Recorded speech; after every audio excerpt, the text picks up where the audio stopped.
So here's something worth thinking about as you settle in tonight.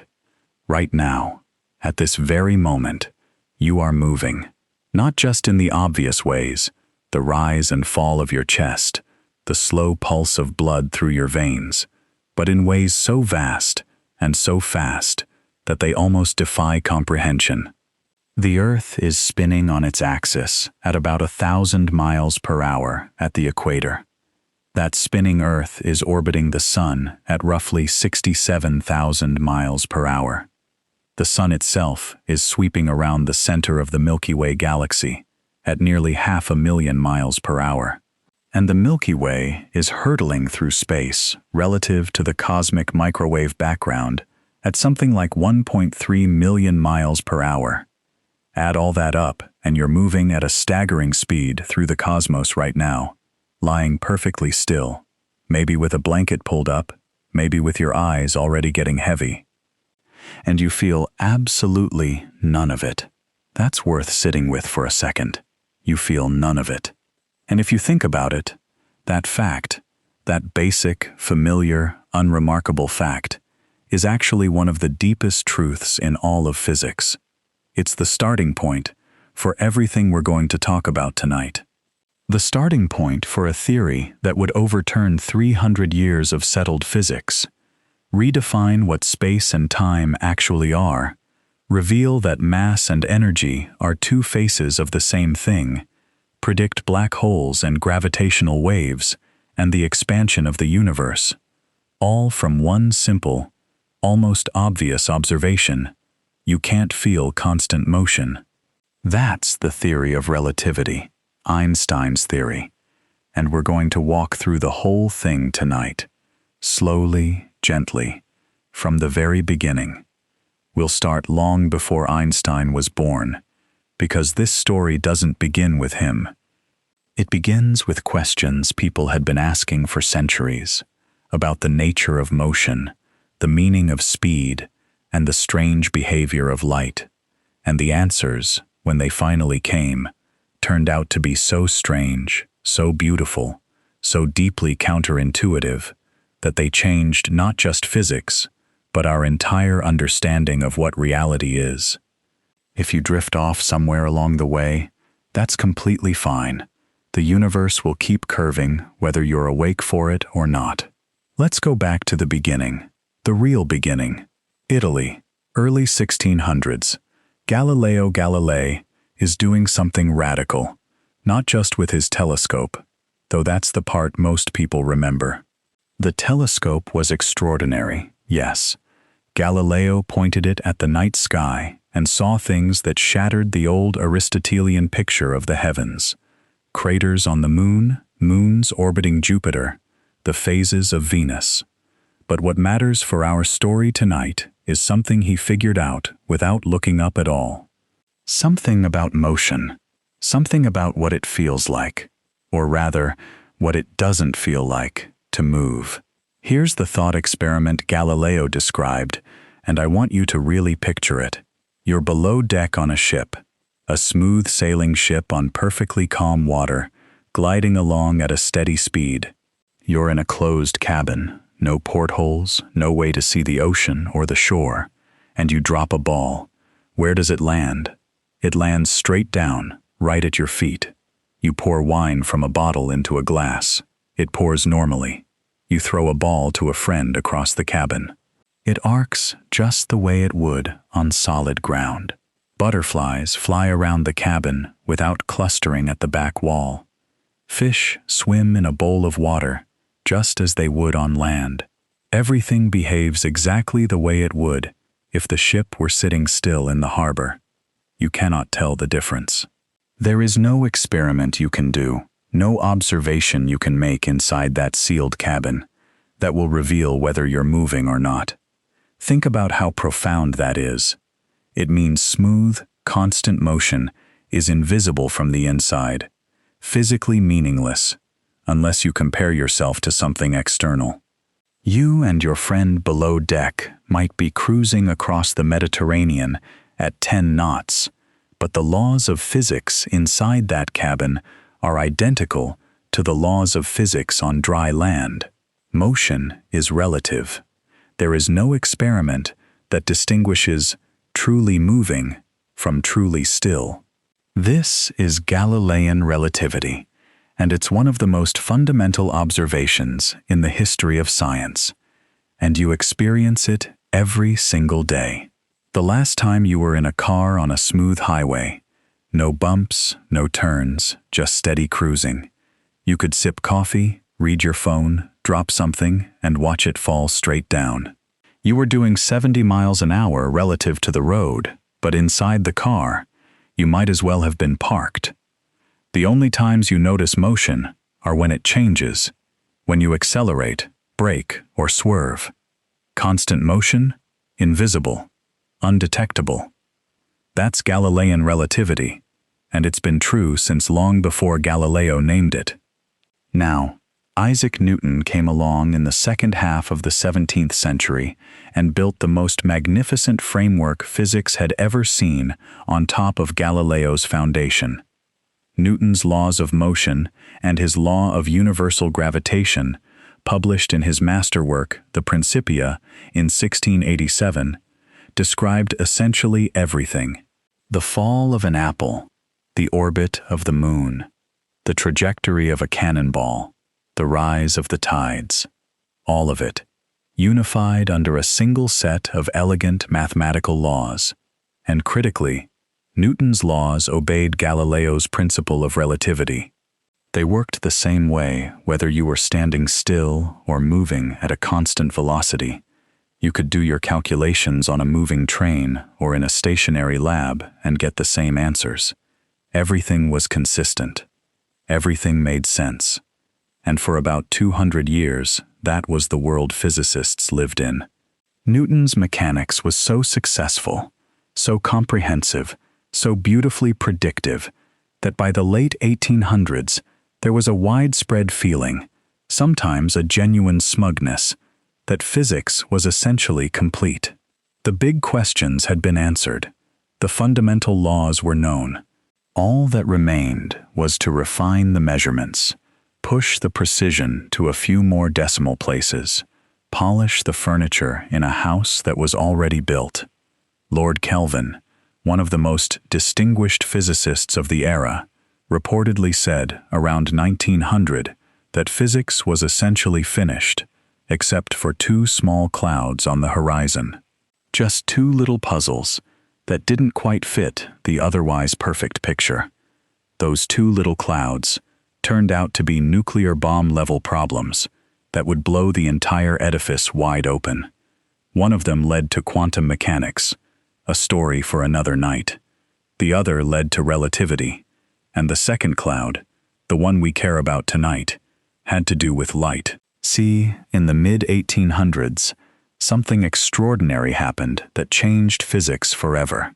A Scottish physicist named James Clerk Maxwell, born in Edinburgh in 1831, a quiet, deeply brilliant man who kept to himself and thought in pictures and analogies, unified electricity and magnetism into a single, breathtaking mathematical framework.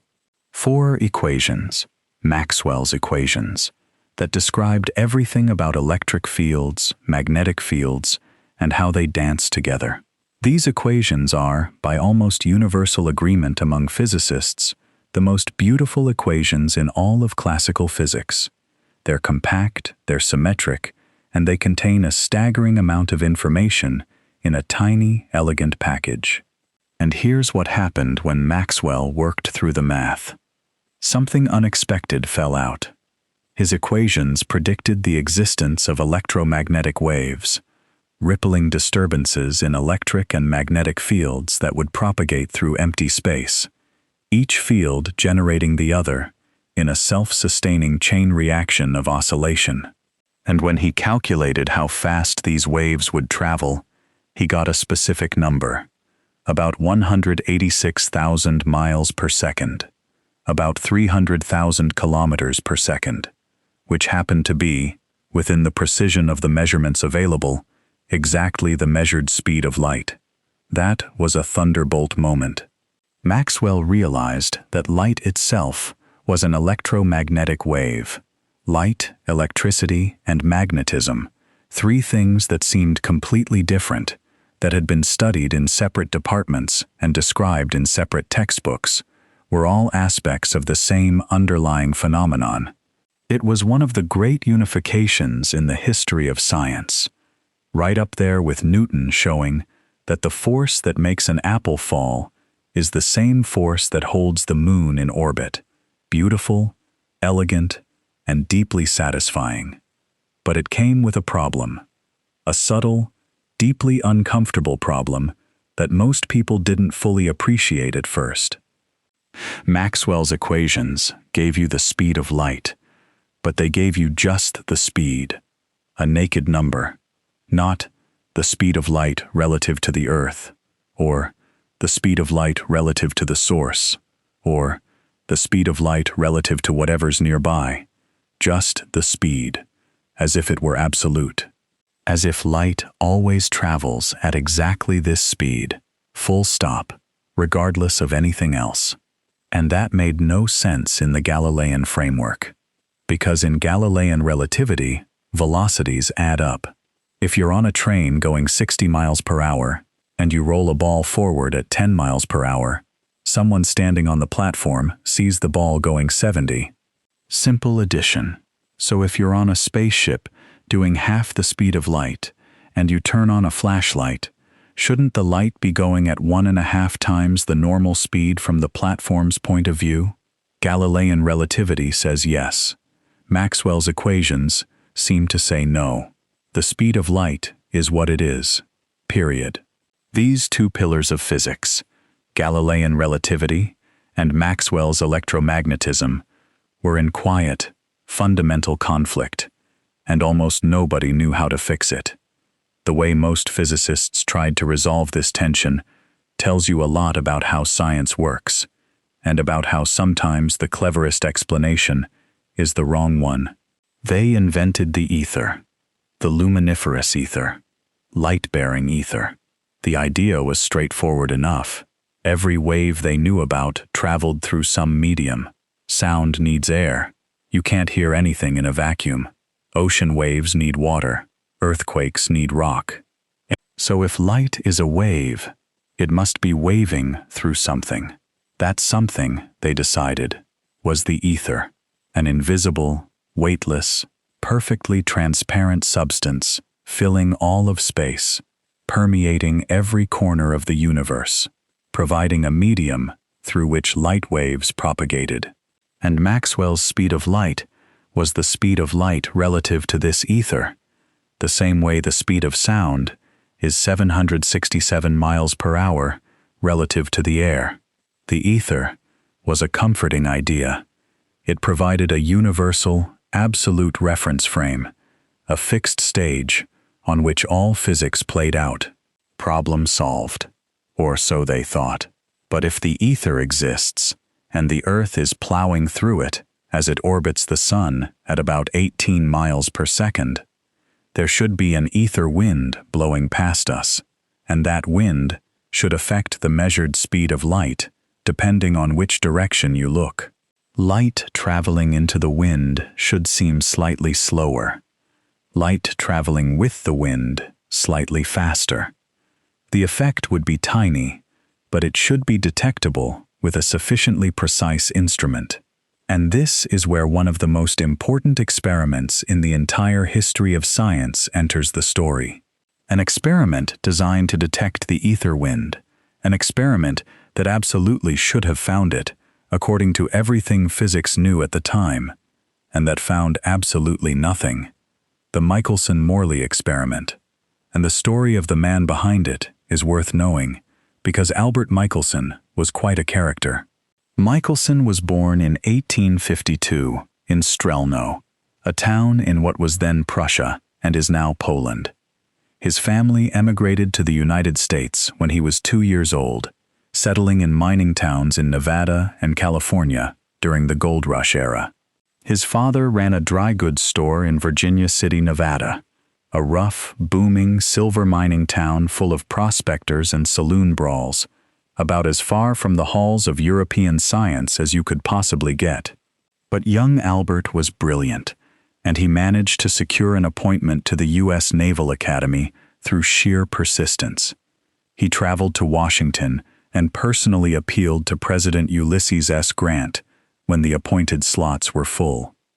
Grant was impressed enough to create an extra spot.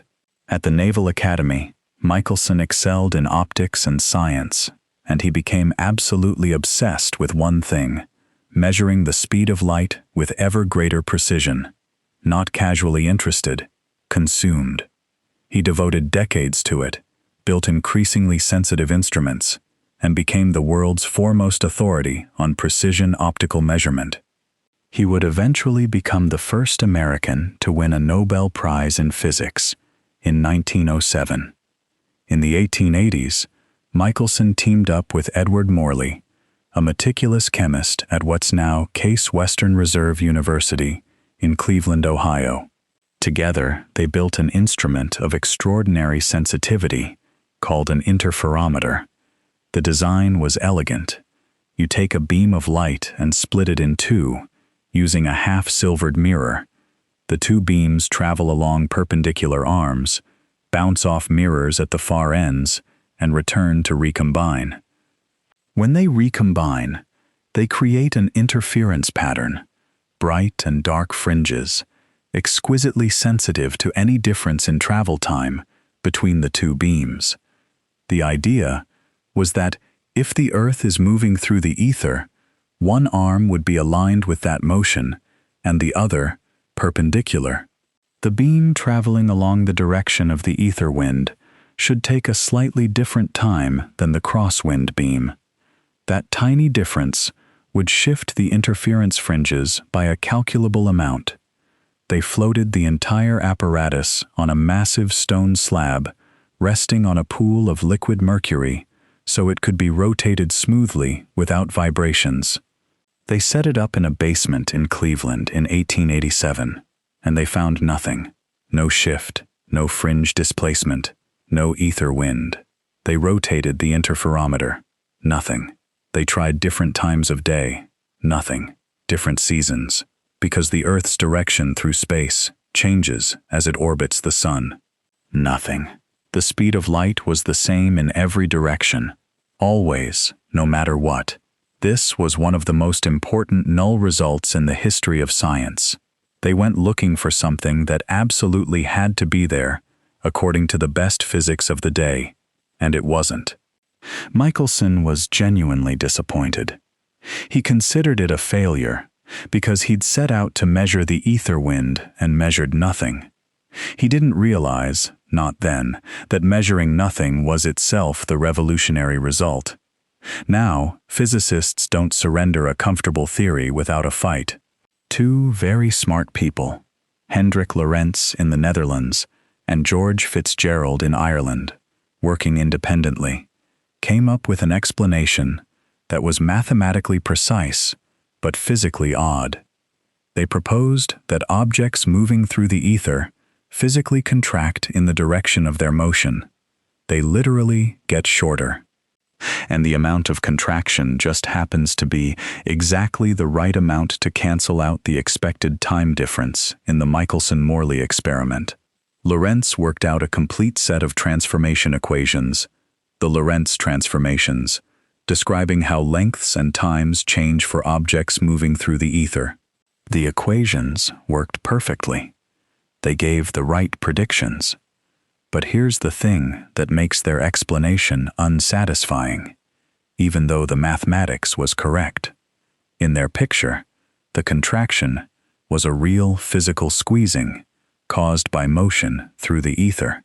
The ether was still out there, still the absolute background of the universe. The contraction was a mechanical side effect, something about the way electromagnetic forces holding atoms together get distorted by motion through the medium. It was clever. It was mathematically successful. But it was a patch, an extra assumption tacked on to save the theory. And the whole structure, ether plus contraction hypothesis plus Lorentz transformations, was starting to feel rickety. Too many moving parts, too many assumptions, too much machinery propping up something that should have been simple. And meanwhile, in Switzerland, a young man was looking at the whole situation from a completely different angle. He wasn't trying to save the ether. He wasn't trying to explain the Michelson-Morley result. He was asking a much more basic question about the nature of physics itself. And the answer he found would demolish everything people thought they knew about space and time. His name was Albert Einstein, and we need to talk about who he actually was, because the person matters enormously. Einstein was born on March 14, 1879, in Ulm, a city in southern Germany, to Hermann and Pauline Einstein. His father ran a small electrochemical business, manufacturing things like dynamos and electrical meters, not always successfully. The business failed in Munich, failed again after the family moved to Milan, and Hermann Einstein spent much of his life struggling financially, while his son was busy rewriting the laws of the universe. Albert had a younger sister, Maja, to whom he remained close throughout his life. The popular myth is that Einstein was a poor student, maybe even failing math. That's almost entirely wrong. He was excellent at mathematics and physics from an early age. He taught himself Euclidean geometry at 12 and was working through calculus textbooks by 14. What he was terrible at, and what he openly despised, was the rigid, authoritarian style of German schooling. The emphasis on rote memorization, the military-like discipline, the expectation of unquestioning obedience, it all grated against his temperament. He clashed with teachers who wanted compliance rather than curiosity. One teacher reportedly told him that his mere presence in the classroom was disruptive and undermined respect for authority. When he was 15, after his family moved to Italy for business reasons, Einstein was left behind in Munich to finish school. He lasted a few months before obtaining a doctor's note, citing nervous exhaustion and dropping out. A high school dropout, wandering northern Italy, reading physics books, and thinking about light. He applied to the ETH, the Swiss Federal Polytechnic in Zurich, and failed the entrance exam on his first try, largely because of weak performance in subjects like French and biology. He passed on his second attempt in 1896 and entered the physics program. At the ETH, he was a brilliant but uneven student. He skipped lectures he found boring. He borrowed notes from his more diligent friend Marcel Grossmann. He annoyed several professors, including the mathematician Hermann Minkowski, who would later call Einstein a lazy dog. He graduated in 1900 with decent but not outstanding grades. Then came the hard part. He tried to get an academic position. He was rejected repeatedly. None of his professors offered him an assistantship. He applied to universities across Europe. Nothing. For 2 years, he scraped by with temporary teaching jobs and private tutoring, sometimes struggling to pay rent. His doctoral thesis was rejected before being accepted in revised form. By 1902, he was essentially a failed academic, 23 years old, no job prospects, no connections, no reputation. And then Marcel Grossmann's father put in a word with the director of the Swiss Federal Patent Office in Bern, and Einstein got a job evaluating patent applications. Third-class technical expert, the lowest grade.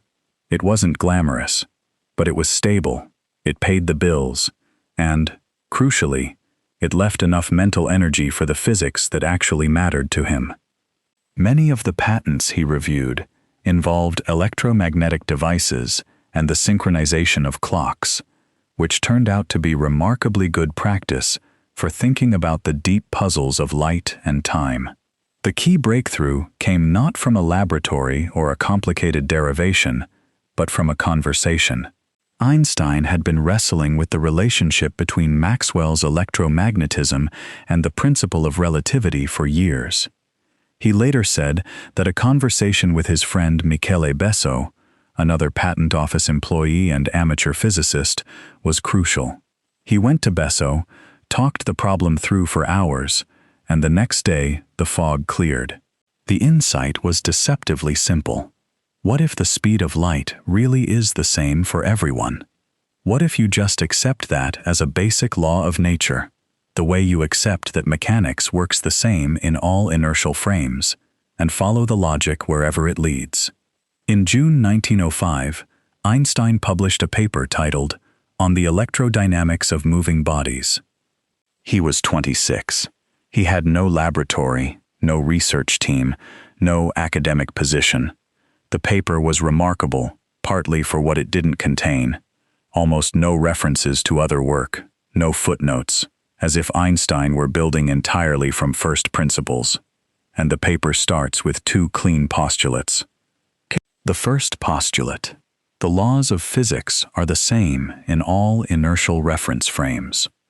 This is Galileo's principle, extended to cover all physics, not just mechanics, but electromagnetism too.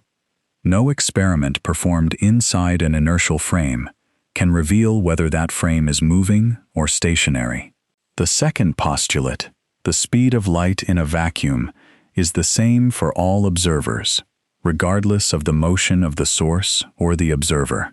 It's always about 299,792 kilometers per second. Always. Whether you're rushing toward the light or flying away from it. Whether the source is moving or not. And if you're lying there thinking, wait, that can't be right, that's exactly the right reaction. It contradicts everything we know about how speeds work in everyday life. If I'm driving toward you and you throw a ball at me, I see the ball coming faster. Speeds add. But light, Einstein says, doesn't play by those rules. You always measure the same speed. Always. Einstein said, accept it. Don't fight it. See what happens. And what happened was the most radical restructuring of our understanding of reality since Newton. And 1905 wasn't just a good year for Einstein. It was the most extraordinary single year any physicist has ever had. They call it his annus mirabilis, his miracle year, and the name barely does it justice.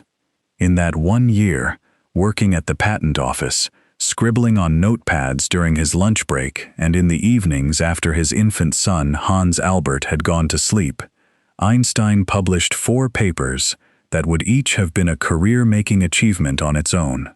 The first, completed in March, explained the photoelectric effect, the puzzle of why light shining on certain metals ejects electrons with energies that depend on the light's color, not its brightness. Einstein proposed that light itself comes in discrete packets of energy, quanta, what we now call photons. This was arguably the birth of quantum physics, even more radical in some ways than Planck's original quantum hypothesis from 1900. It's the paper that eventually won Einstein the Nobel Prize in 1921, not Relativity, which the Nobel Committee considered too controversial. The second paper, completed in May, explained Brownian motion, the random jiggling of tiny particles suspended in liquid, first observed under a microscope by the botanist Robert Brown in 1827. Einstein showed that this jiggling was caused by invisible atoms and molecules colliding with the particles, and he derived precise mathematical predictions for how the jiggling should behave. This provided some of the strongest evidence that atoms actually exist, which was still genuinely controversial in 1905. Some distinguished physicists, including Ernst Mach and Wilhelm Ostwald, denied the reality of atoms as late as the early 20th century.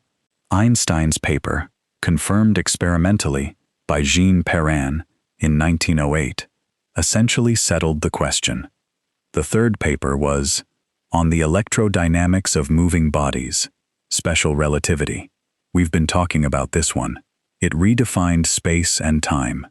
And the fourth, completed in September, was the short follow-up showing that E equals mc squared, mass-energy equivalence. 4 papers in 1 year. Atoms are real. Light is quantized. Space and time are relative. Mass is energy. Any one of these would have earned him a place in the history of physics. All four, from a 26-year-old patent clerk, in a single year. It's almost absurd. There's a reason 1905 is sometimes compared to 1666, the year Newton developed calculus, discovered the spectrum of white light, and began formulating his law of gravitation while hiding from the plague at his mother's farm. Those are arguably the only 2 years in the history of physics that can compete with each other, and Einstein's might be the more remarkable of the two, because at least Newton was already a fellow of Trinity College, Cambridge, with access to the finest academic resources in England. Einstein was evaluating patents for electromagnetic braking systems and voltage regulators. Now, here's the thing about the relativity paper specifically. It's remarkable, not just for what it says, but for how it says it. The paper is almost entirely self-contained. Einstein doesn't start from the Michelson-Morley experiment. In fact, he barely mentions it. He doesn't spend time reviewing the ether debate. He starts from those two postulates, treats them as axioms, and then derives their consequences with almost mathematical purity. The entire paper reads like a piece of deductive reasoning. If these two things are true, then this must follow, and this, and this. The logic unfolds with the inevitability of a proof in geometry. And it's written in remarkably clear, direct prose. There's no jargon, no showing off. Einstein explains his reasoning step by step, defines his terms carefully, and walks you through each argument as if he's talking to a smart friend who happens not to have thought about these particular questions before. It's one of the most readable, revolutionary papers in the history of science. The math is accessible to anyone who's taken a course in basic algebra and a little calculus.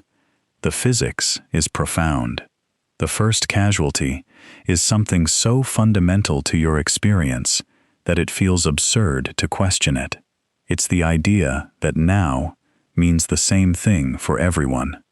That two events happening simultaneously for you must also be simultaneous for me. Einstein showed this isn't true, and the thought experiment he used is beautiful in its simplicity. Picture a long, straight railway track on a clear day. You're standing right at the midpoint of a platform. A train rushes past you at tremendous speed, a significant fraction of the speed of light, because at everyday speeds the effects are too tiny to notice. At the exact moment the midpoint of the train is aligned with you, two bolts of lightning strike, one at the front of the train, one at the back. You're equidistant from both strikes. The light from both reaches your eyes at the same instant. You conclude they were simultaneous. Fair enough. Now consider a passenger sitting at the exact midpoint of the train. She's also equidistant from both ends. If the strikes were simultaneous, she should see both flashes arrive together, but she doesn't. The train is moving forward. In the brief time it takes the light to travel inward, the train has shifted. The passenger has moved toward the front flash and away from the rear. The front flash arrives first. In Newton's world, you'd just say, the strikes were simultaneous. She received the signals at different times because she was moving. Correct for motion, and you're done. But Einstein's second postulate changes everything. The passenger has every right to consider herself at rest. The first postulate guarantees all inertial frames are equivalent. In her frame, light travels at the same speed in both directions. She's at the midpoint. One flash arrives before the other. The only possible conclusion: the strikes were not simultaneous for her. Neither of you is wrong. Both measurements are legitimate. Simultaneity, the idea of events happening at the same time, depends on your state of motion. It's relative. Let that settle. We are so deeply wired to believe that now is universal. that this moment, right now, is the same moment everywhere, that surrendering it feels almost physically disorienting. But Einstein's logic is watertight, and once simultaneity breaks, everything else follows. If observers disagree about whether events are simultaneous, they also disagree about how much time passes between events. Time itself runs at different rates for observers in relative motion. This is time dilation. Here's the clearest way to see it.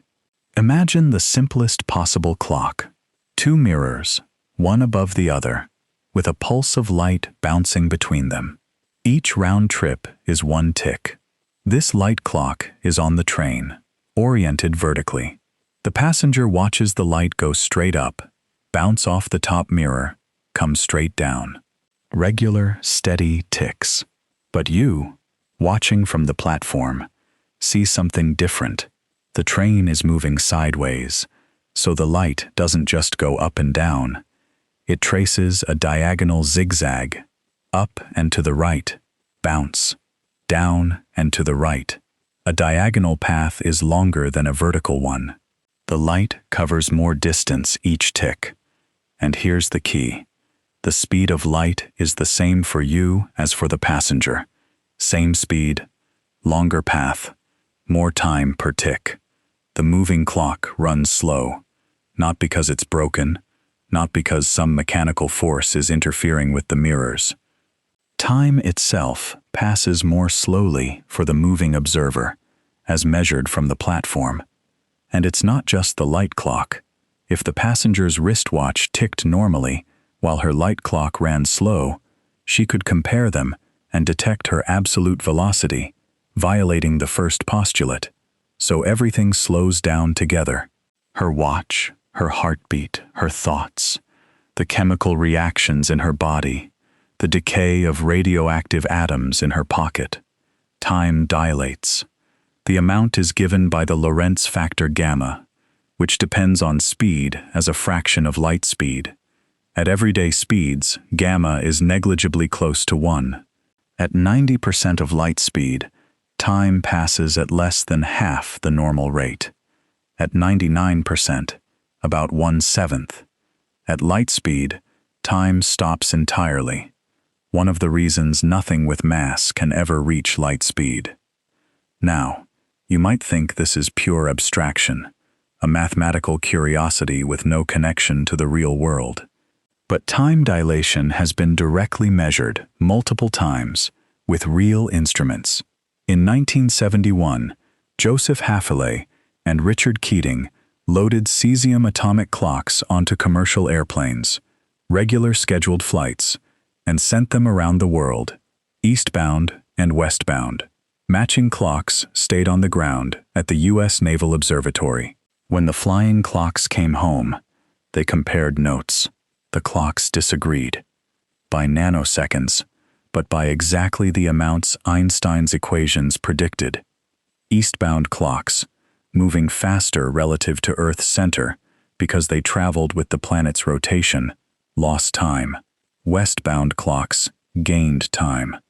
Relativity, confirmed with clocks on scheduled airline flights. It doesn't get more real than that, and there's an even more elegant confirmation from the subatomic world. Muons, unstable particles created when cosmic rays slam into the upper atmosphere, have a half-life of about 2.2 microseconds. They travel close to light speed, but even so, that's not nearly enough time to cover the 15 kilometers between the upper atmosphere and the ground. They should decay long before arriving. But muon detectors at sea level record them constantly. Why? Because the muons are moving so fast that their internal clocks are dilated. From our perspective, their 2.2 microsecond lifetime stretches to tens of microseconds, long enough to reach the surface. From the muon's perspective, and this is the beautiful reciprocal part, the distance to the ground is length contracted, so the journey is shorter. Both perspectives agree on the outcome. That's the elegance of relativity.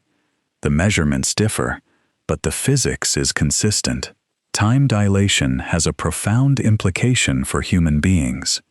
If you travel at high speed and come back, you will have aged less than someone who stayed behind. This is the twin paradox. Imagine identical twins. One boards a rocket, flies to a distant star at 90% of light speed, and returns. The other stays home. When they reunite, the traveling twin is genuinely, biologically, measurably younger. Fewer heartbeats have occurred. Fewer cells have divided. Less time has passed for her in every meaningful sense. The paradox is that motion is supposed to be relative. If the traveling twin sees the Earth receding, why can't she say the Earth twin is the one who should age less? The answer is that the situation isn't symmetric. The traveling twin must turn around, decelerate, reverse direction, accelerate back. During that turnaround, she's not in an inertial frame. She feels forces. She knows she's the one who changed. The stay-at-home twin never left her inertial frame. That asymmetry resolves everything. Alongside time dilation, there's length contraction. If moving clocks run slow, moving rulers shrink along their direction of motion. A spaceship flying past you at 87% of light speed, where gamma equals about 2, would appear half its rest length. The astronauts inside notice nothing. Their ship feels normal to them. But from your frame, it's compressed. And from their frame, you and everything around you are compressed by the same factor. Both measurements are correct. The apparent contradiction dissolves because the frames disagree about simultaneity, and measuring length requires marking both ends at the same time. And here's where Einstein's former math professor enters the story and sees something that even Einstein initially missed.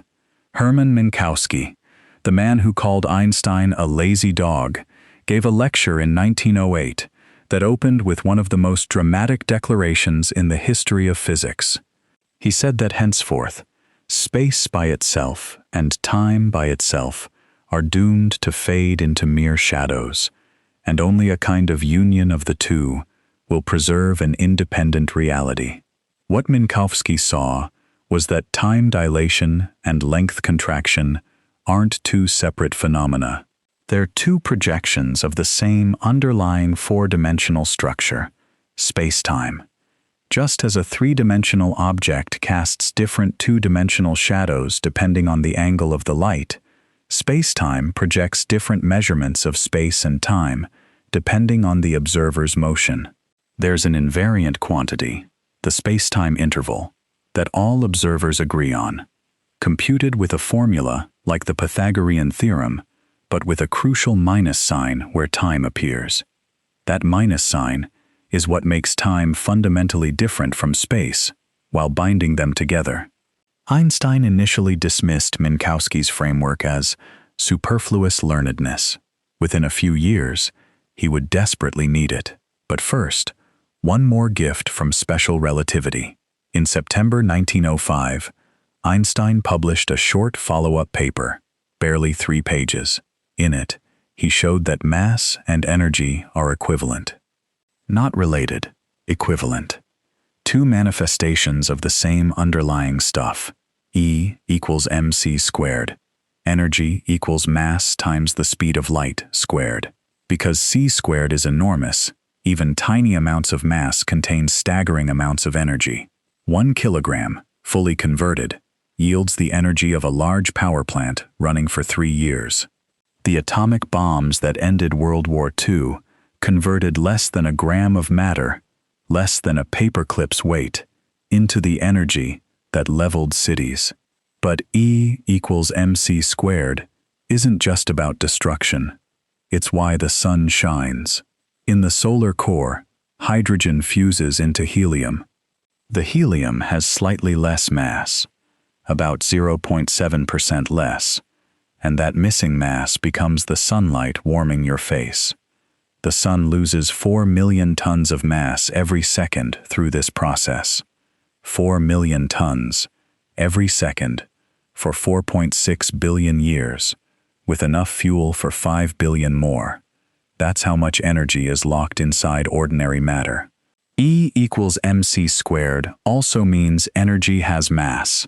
A hot cup of coffee weighs more than a cold one, by an amount too tiny to measure, but real in principle. A charged battery weighs more than a dead one.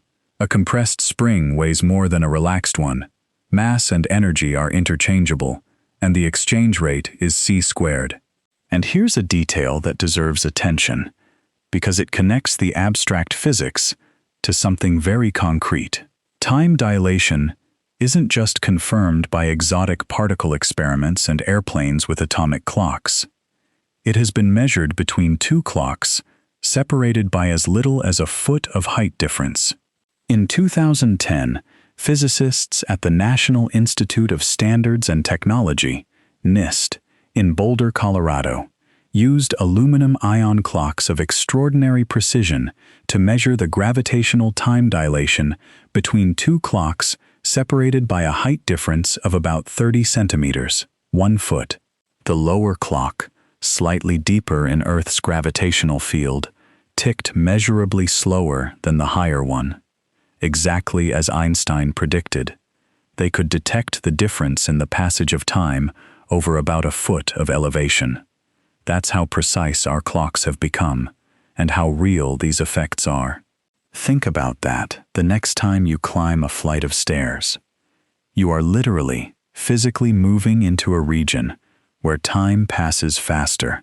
Your head has been aging faster than your feet your entire life. Not by any amount you could ever notice. The difference is preposterously tiny. But it's real. It's measurable. And it's a direct consequence of Einstein's insight, sitting at his desk in Bern in 1907, thinking about what it feels like to fall. And the twin paradox, by the way, isn't just a thought experiment anymore. It has been directly demonstrated with real clocks, and in a sense, with real people. Astronaut Scott Kelly spent 340 days aboard the International Space Station in 2015 and 2016, orbiting Earth at about 17,500 miles per hour. His identical twin brother Mark stayed on the ground. When Scott returned, he was about 5 milliseconds younger than Mark, 5/1000ths of a second, because of the velocity-based time dilation from special relativity. He was also slightly older than expected from gravitational time dilation, because the space station is higher up in Earth's gravitational field, where time runs faster. The two effects partially cancel, but the velocity effect dominates at the station's altitude. The net result, Scott Kelly is genuinely, measurably younger than his identical twin brother, by a few milliseconds, not enough to notice, but enough to measure, and enough to prove that the twin paradox isn't a paradox at all, it's just physics.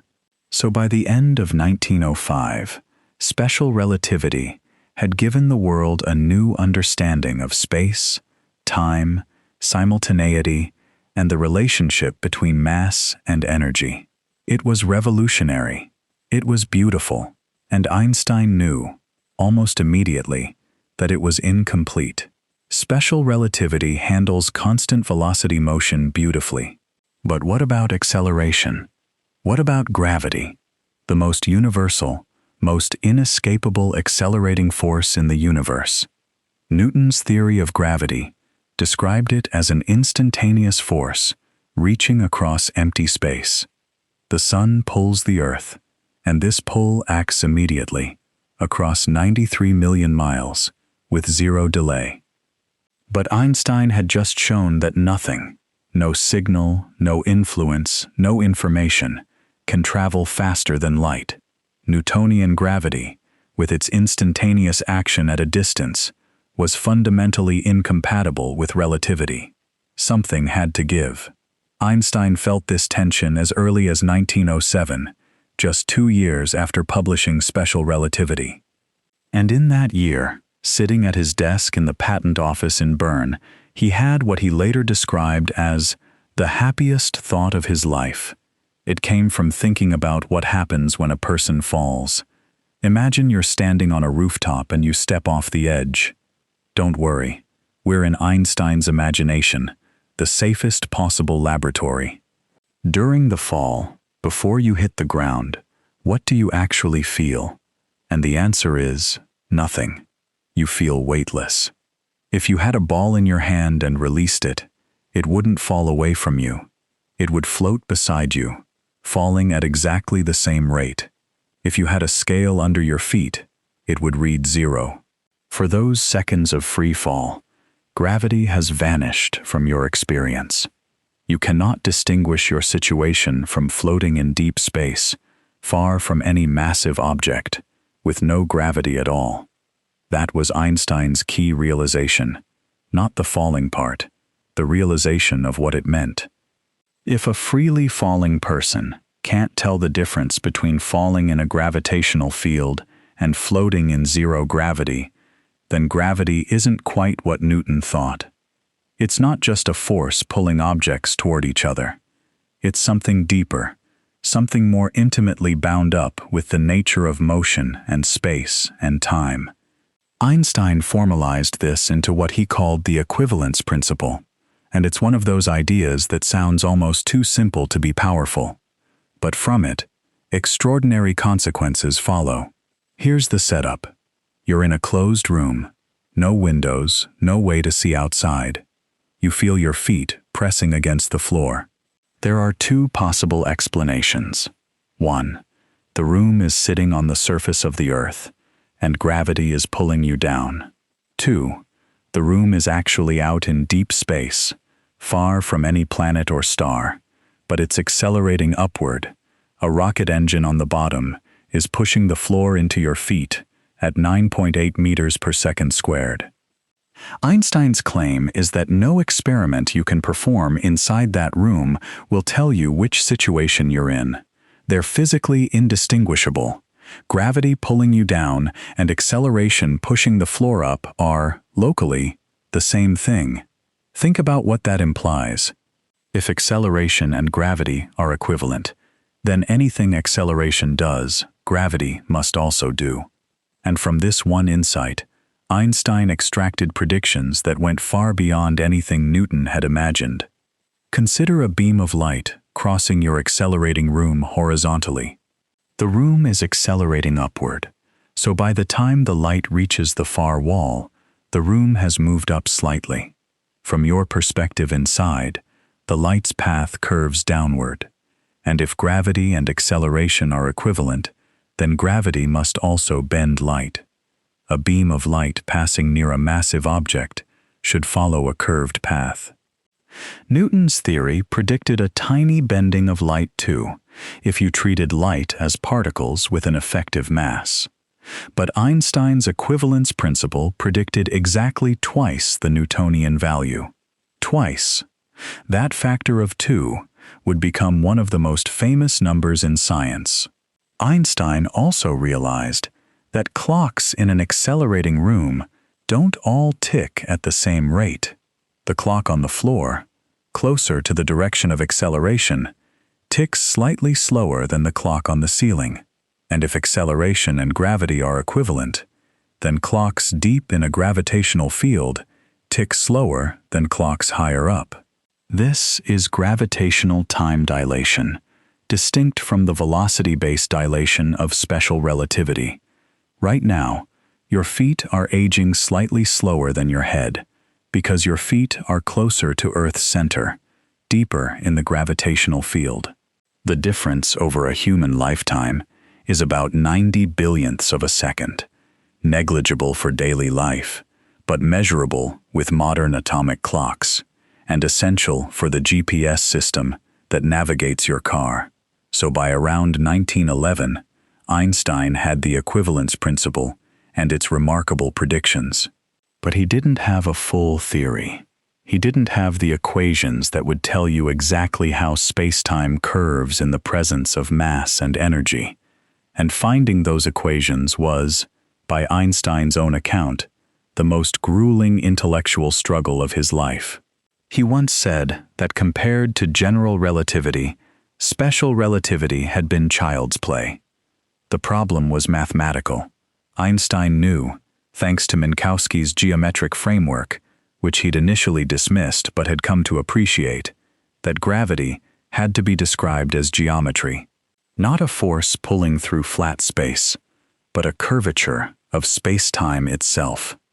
Objects in free fall aren't being pulled anywhere.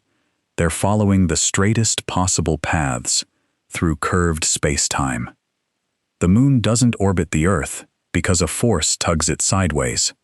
The moon follows the most natural trajectory through the space-time warped by Earth's mass, and the arc of a thrown ball and the path of a planet around the sun and the fall of an apple, all of them are just objects following the geometry of curved space-time.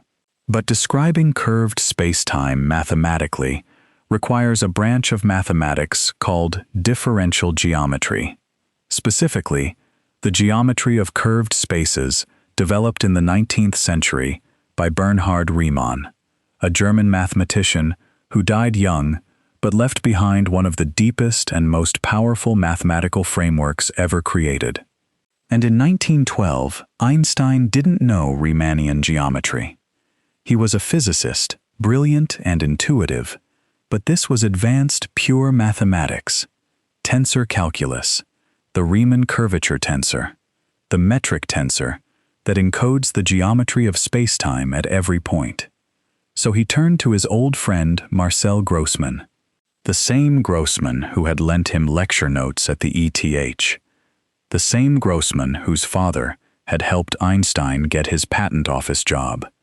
Einstein reportedly showed up at Grossmann's door and said something like, "Marcel, you have to help me, or I'll go crazy."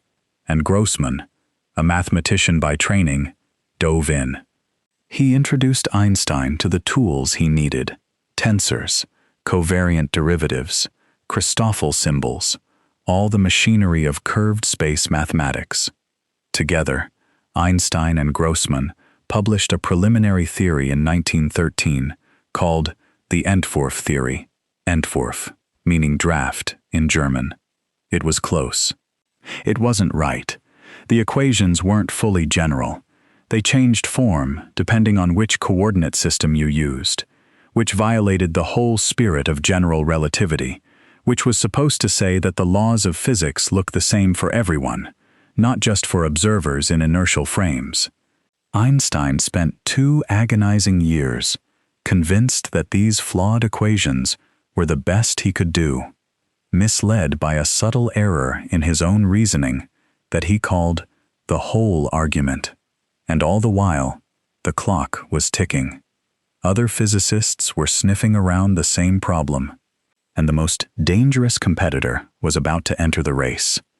And here's a way to think about what curved spacetime actually means, because the phrase curvature of spacetime gets thrown around a lot, and it's worth pausing to make it feel concrete and real rather than just abstract. Imagine an ant walking on a flat piece of paper. If the ant walks forward in a straight line, it goes straight, simple. Now crumple the paper into a ball. The ant can still walk forward. It can still follow the straightest possible path available to it. But now that path curves, because the surface itself is curved. The ant hasn't changed its behavior at all. It's doing the same thing it always did, walking as straight as it can. But the geometry of the surface it's walking on has changed, and that changes the path. That's essentially what general relativity says about gravity. Objects in free fall, planets, baseballs, photons, are all just following the straightest possible paths through spacetime. In flat spacetime, those paths are straight lines for massive objects at constant velocity, or curves only because of ordinary forces. But when mass is present, spacetime curves, and the straightest possible path, what mathematicians call a geodesic, becomes what we perceive as an orbit, or a falling trajectory, or the arc of a thrown ball. The moon doesn't orbit Earth because a force is pulling it sideways. The moon is traveling in a straight line through curved spacetime, and that straight line through curved spacetime looks, to us, like a circle. The apple doesn't fall because a force is pulling it down.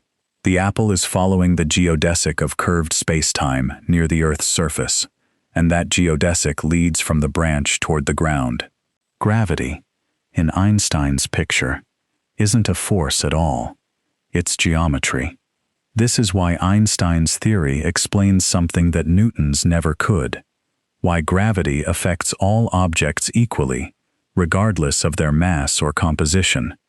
A bowling ball and a feather, dropped in a vacuum, hit the ground at the same time. In Newton's framework, this requires a suspicious coincidence. The gravitational force on an object happens to be exactly proportional to its inertial mass, the quantity that resists acceleration. Newton noticed this, but couldn't explain it. In Einstein's framework, the explanation is immediate and natural.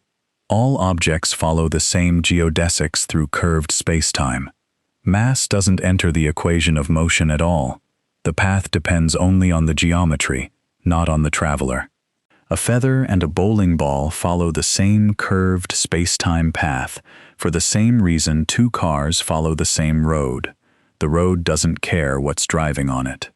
This was actually tested directly in one of the most beautiful moments in the history of space exploration. On August 2, 1971, at the end of the last moonwalk of the Apollo 15 mission, astronaut David Scott stood on the surface of the moon, held a hammer in one hand and a falcon feather in the other. The Falcon was the name of their lunar module, and dropped them simultaneously. On the moon, with virtually no atmosphere, there's no air resistance. The hammer and the feather hit the lunar surface at exactly the same time. The camera captured it. Galileo had predicted this result 4 centuries earlier. Einstein had explained why, and David Scott demonstrated it on the surface of another world. David Hilbert was arguably the greatest mathematician alive in 1915. Based at the University of Göttingen, the mathematical capital of the world at the time, Hilbert had spent decades mastering exactly the kind of mathematics that Einstein was still struggling with. Variational principles, Lagrangian methods, the deep algebraic structures of differential geometry. This was Hilbert's home turf. And in the summer of 1915, Einstein gave a series of lectures at Göttingen, laying out his ideas about gravity and spacetime. Hilbert was fascinated, and he started working on the field equations himself. So picture this. It's the autumn of 1915. Einstein is in Berlin. Hilbert is in Göttingen. Both are racing toward the correct gravitational field equations. They're exchanging letters, sometimes friendly, sometimes tense. Einstein is sharing some of his results. Hilbert is sharing some of his, and both of them know that whoever gets there first will have accomplished one of the greatest feats in the history of human thought. And Einstein is terrified, not just about losing priority, though that matters, he's human, but because this has been his theory, his vision, his obsession for the better part of a decade. The idea that a mathematician might swoop in and finish it, almost casually, is agonizing. November 1915 was one of the most extraordinary months in the history of science. Einstein presented 4 papers to the Prussian Academy of Sciences on 4 consecutive Thursdays, November 4th, 11th, 18th, and 25th. Over those 4 weeks, you can watch him correcting course in real time. On the 4th, he presented new field equations that were more general than the Entworth equations, but still not quite right. On the 11th, he revised again. And then, on November 18th, he did something remarkable. He used his still incomplete equations to calculate the anomalous precession of Mercury's orbit. Let's pause on this, because it's one of those moments in physics that gives you chills. Mercury, the closest planet to the Sun, has an elliptical orbit whose long axis slowly rotates over time. This is called the precession of the perihelion. Most of that rotation is explained by the gravitational tugs of other planets, Jupiter, Venus, and the rest. But after accounting for all of those, there's a stubborn leftover, about 43 arcseconds per century, that Newtonian gravity simply cannot explain. Astronomers had known about this since the 1850s, when Urbain Le Verrier, the same Le Verrier who had brilliantly predicted the existence of Neptune by analyzing oddities in the orbit of Uranus, pointed out that Mercury didn't behave. People proposed a hidden planet, even closer to the Sun than Mercury, which they called Vulcan. Astronomers searched for it for decades. Some claimed to have seen it during eclipses. It wasn't there. And here's Einstein in November 1915 with equations that aren't even in their final form. He plugs in the numbers for Mercury. Out comes 43 arcseconds per century. Exactly. Not approximately. Not in the right ballpark. Exactly. A 60-year-old mystery, solved in a single calculation. Einstein later told a colleague that when he saw the result, his heart palpitated. He was so excited he couldn't work for days. After 8 years of grinding struggle, dead ends, flawed equations, and the looming terror of Hilbert, the universe handed him this perfect number. In that moment, he knew he was right. 1 week later, on November 25, 1915, Einstein presented the final, complete, generally covariant field equations of general relativity. They're often written in a deceptively compact form. G mu nu equals 8 pi g over c to the fourth times t mu nu. On the left side, the Einstein tensor, a mathematical object encoding the curvature of spacetime. On the right side, the stress-energy tensor, encoding the distribution of matter and energy. And the equation says these two things are equal. Curvature equals matter-energy content. That's the whole theory, in one line. Mass tells spacetime how to curve. Curved spacetime tells mass how to move. The priority question with Hilbert has been debated for a century. Hilbert submitted a paper to a journal on November 20th, 5 days before Einstein's final presentation. But the published version, which appeared months later, appears to have been revised in proofs. Parts of the original manuscript were physically cut out at some point, which deepens the mystery rather than resolving it. Most historians today give Einstein clear priority for the physics, the conceptual framework, the equivalence principle, the geometric interpretation of gravity, were all Einstein's from the start. Hilbert himself graciously acknowledged this, reportedly saying that every boy in the streets of Göttingen understood more about four-dimensional geometry than Einstein, yet Einstein did the work, not the mathematicians. That's a generous and probably accurate assessment. Within weeks of the field equations being published, a solution appeared from the most unlikely of places. Karl Schwarzschild was a German astronomer and physicist serving in the German army on the Eastern Front during World War I. He was calculating artillery trajectories by day, and in whatever spare moments he could find between the gunfire and the cold, he was reading Einstein's papers and working through the mathematics. In December 1915 and January 1916, he derived the first exact solution to Einstein's field equations, the gravitational field outside a spherical, non-rotating mass. He sent his results to Einstein in a letter from the front, and Einstein presented them to the Prussian Academy, reportedly delighted that such an elegant solution existed. The Schwarzschild solution is foundational. It describes how spacetime curves around objects like stars and planets, and it's the basis for most of general relativity's famous predictions.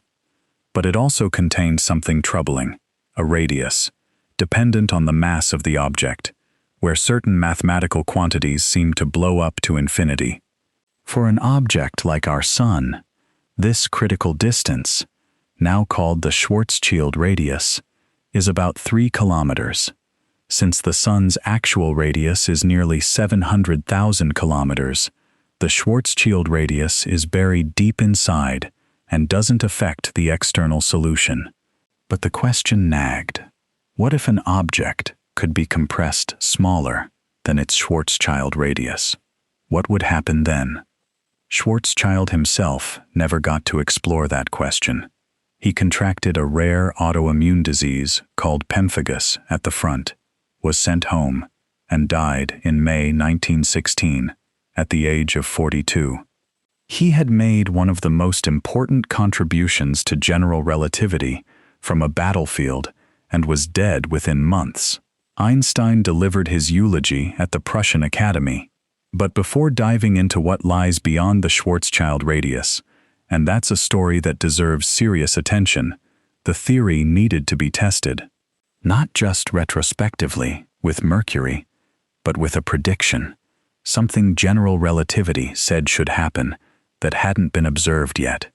And the most dramatic testable prediction was the bending of starlight by the Sun. General relativity predicted that starlight grazing the Sun would be deflected by 1.75 arcseconds. Newton's theory predicted half that, about 0.87. The test wasn't just whether light bends near the Sun, it was whether it bends by the Einsteinian amount or the Newtonian amount, a factor of 2. To measure this, you needed a total solar eclipse, those few precious minutes when the moon blocks the Sun's disk and you can see stars close to it. Arthur Stanley Eddington was one of the few British astronomers who understood general relativity in its early years. He was also a Quaker and a conscientious objector to World War I, which very nearly landed him in prison. His colleagues at Cambridge, particularly the astronomer Royal Frank Dyson, intervened on his behalf, arguing that he was too valuable to science. The exemption board granted a deferment on the condition that Eddington undertake important scientific work, and Dyson, who knew a total solar eclipse was coming in May 1919, arranged for the eclipse expedition to serve as that important scientific work. So, the most famous test of general relativity was partly organized to keep a pacifist out of jail. History is strange like that. 2 expeditions were sent. Eddington himself went to the island of Principe, off the west coast of Africa. A second team went to Sobral, in northern Brazil. The eclipse occurred on May 29, 1919. On Principe, it rained heavily all morning. Eddington watched the sky with mounting dread. The rain stopped before totality, but clouds persisted. He took several photographic plates. Only a couple showed usable star images. The Sobral team had better weather, though one of their telescopes suffered from heat distortion that made some plates unreliable. The analysis took months of painstaking work, comparing eclipse plates with reference plates of the same star field taken when the Sun was elsewhere. By November, the results were ready.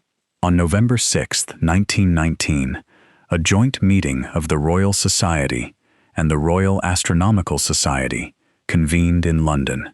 The room was packed. Isaac Newton's portrait watched from the wall. The Sobral results from the reliable telescope gave a deflection of about 1.98 arcseconds. Eddington's Principe plates gave about 1.61. The average was close to Einstein's predicted 1.75. Newton's prediction of 0.87 was clearly ruled out. J.J. Thomson, president of the Royal Society and discoverer of the electron, declared it one of the greatest achievements in human thought. The next day, the Times of London ran the headline, "Revolution in Science, New Theory of the Universe, Newtonian Ideas Overthrown." And within days, Albert Einstein, patent clerk, college dropout, once rejected by every university he applied to, became the most famous scientist on Earth. It happened almost overnight, and it never really faded. Now, to be honest about the history, The 1919 results were real, but marginal. Error bars were significant. Eddington's data was based on very few usable stars. Some historians have debated whether his prior belief in the theory influenced his analysis. The truly definitive confirmations came later. Radio interferometry in the 1960s and 70s measured light deflection near the Sun to within about 1% of Einstein's prediction. So Eddington got the right answer, but the certainty was less than the headlines suggested. Still, the cultural impact was immediate and permanent. Einstein became a symbol of scientific genius itself.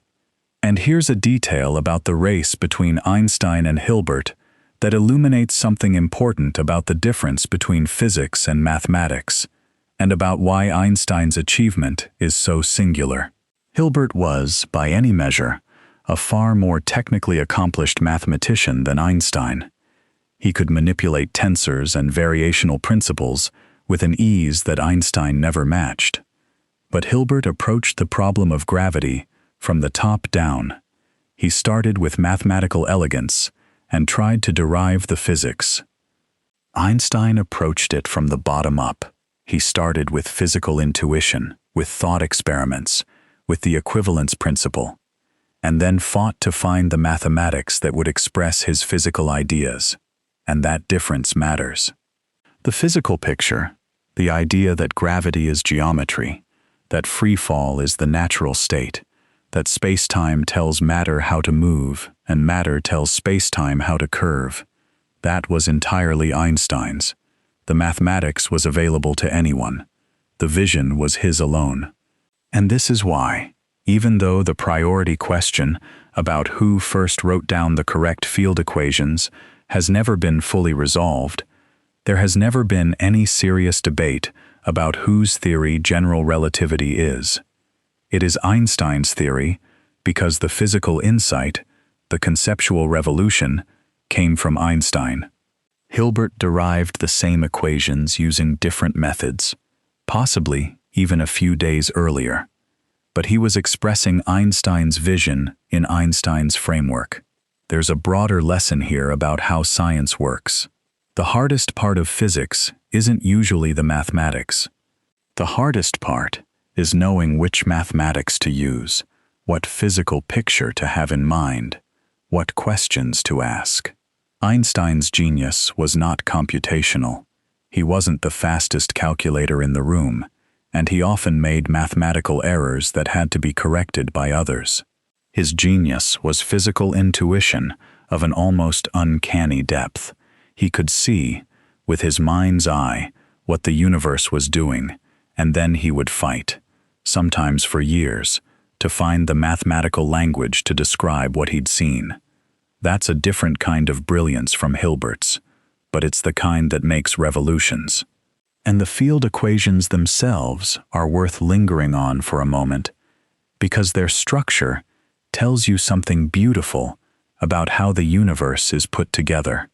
The left side of the equation, the Einstein tensor, G mu nu, is a mathematical object that encodes the curvature of spacetime. It tells you how spacetime is bending and twisting at every point. The right side, the stress-energy tensor, T mu nu, encodes what's doing the bending. Not just mass, but all forms of energy. Kinetic energy, thermal energy, electromagnetic energy, pressure, stress, momentum flow. Everything that can contribute to the gravitational field is included.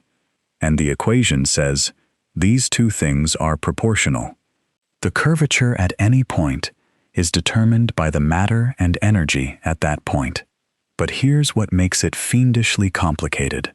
The curvature of spacetime affects how matter moves and distributes itself, which in turn affects the curvature, which affects the matter, and so on, in an endless feedback loop. The equations are nonlinear. The geometry affects the matter, and the matter affects the geometry, and you can't separate the two. This is why Einstein's equations are so hard to solve. In Newton's theory, you can calculate the gravitational field and then separately calculate how objects move in that field. In Einstein's theory, the field and the motion are entangled. Everything affects everything else. This nonlinearity is also what makes general relativity so rich. It's why the theory predicts phenomena, gravitational waves, black holes, the expansion of space, that have no analog in Newtonian gravity. Newton's theory is linear. Gravity is a simple force proportional to mass and inversely proportional to the square of distance. Einstein's theory is a living, self-interacting geometry. Gravity gravitates. The gravitational field itself carries energy, and that energy generates more gravity. It's this self-interaction that allows spacetime to ripple, to collapse in on itself, to expand without limit. The universe described by Einstein's equations is far wilder and more dynamic than Newton could have imagined. And yet, for decades after that triumphant eclipse, general relativity occupied a strange position in physics. It was admired, respected, considered almost certainly correct, but it was also sidelined. The real action from the 1920s through the 1950s was in quantum mechanics and nuclear physics.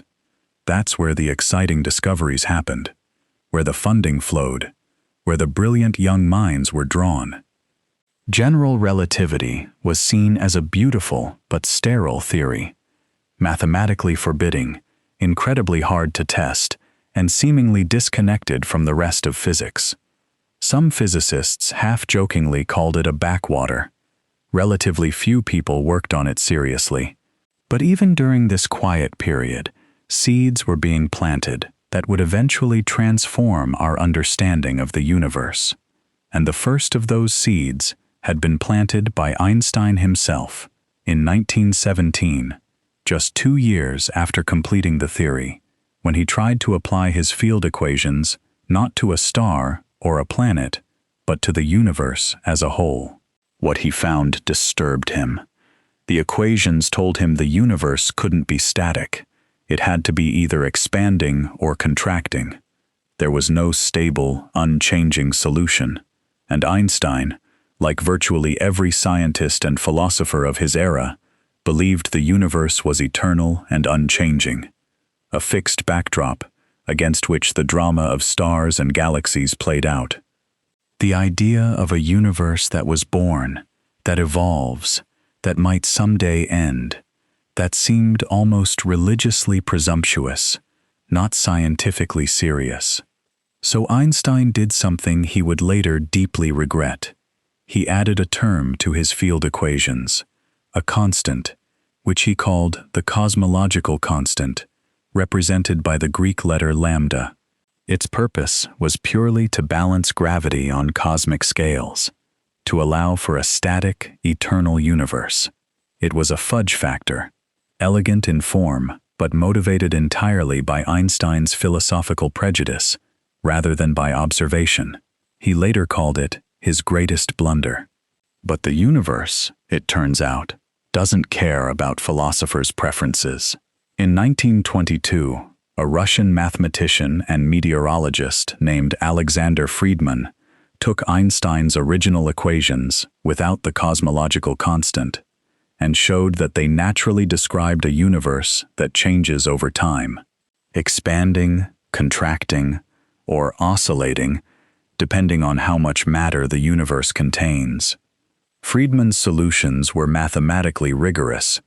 Einstein initially thought they contained an error, wrote a note saying so, then retracted the note after Friedmann politely demonstrated he was right. But Einstein still didn't take the expanding universe seriously as physics. Friedmann died of typhoid fever in 1925, at the age of 37, never knowing how important his work would become. Then, independently, a Belgian Catholic priest and physicist named Georges Lemaitre arrived at similar conclusions in 1927. Lemaitre went further than Friedmann. He connected the mathematical solutions to actual astronomical observations. He noted that distant galaxies appeared to be moving away from us, and he proposed that the universe had begun from a single, unimaginably dense primordial state, which he poetically called the primeval atom. Some people have called Lemaitre the father of the Big Bang theory, and that's not far wrong, though the name Big Bang was actually coined later, in 1949, by the astronomer Fred Hoyle, who meant it dismissively. He didn't believe in it. The name stuck anyway. And then Edwin Hubble delivered the observational knockout punch, working at Mount Wilson Observatory in California, using the great 100-inch Hooker telescope, then the most powerful in the world. Hubble showed in 1929 that distant galaxies are receding from us, and that the farther away a galaxy is, the faster it's moving. This is Hubble's law, and it's exactly what you'd expect if the universe is expanding uniformly, everything moving away from everything else, like dots on a balloon being inflated. The universe is not static. It never was. Einstein visited Hubble at Mount Wilson in 1931 and looked through the telescope himself. Afterward, he abandoned the cosmological constant and reportedly told Lemaitre that introducing it had been his biggest mistake. Lambda was dead, or so everyone thought. Fast forward almost 70 years. It's 1998, and two independent teams of astronomers are trying to measure how fast the expansion of the universe is slowing down. Because surely it's slowing down. All that matter, all that gravity, pulling on everything else, should be applying the brakes. The question is just how quickly. The Supernova Cosmology Project, led by Saul Perlmutter at Berkeley, and the High Z Supernova Search Team, led by Brian Schmidt and Adam Rees, were both using a clever technique, measuring the brightness and distance of Type 1a supernovae, a particular kind of stellar explosion that always produces roughly the same intrinsic luminosity, making them excellent standard candles for measuring cosmic distances. The results came in, and they were shocking. The expansion wasn't slowing down, it was speeding up. The universe's expansion is accelerating. Some mysterious energy, permeating all of space, is pushing the cosmos apart faster and faster. And when the theorists worked out the mathematics, they found that describing this accelerating expansion within general relativity required exactly the kind of term that Einstein had introduced in 1917 and then thrown away. The cosmological constant, lambda. It was back, and this time it wasn't a fudge factor. It was describing something real. We now call it dark energy, and it accounts for roughly 68% of the total energy content of the universe. Think about that. 68%. Ordinary matter, atoms, stars, planets, you, me, everything you can see and touch, that's only about 5%. Dark matter, the mysterious stuff that holds galaxies together but doesn't emit or absorb light, makes up another 27%. And the dominant component of everything that exists, nearly 7/10 of the whole show, is this dark energy, this cosmological constant that Einstein invented, regretted, and abandoned. His greatest blunder turned out to be one of his deepest insights. Perlmutter, Schmidt, and Rees shared the Nobel Prize in Physics in 2011, and we still don't know what dark energy actually is, fundamentally.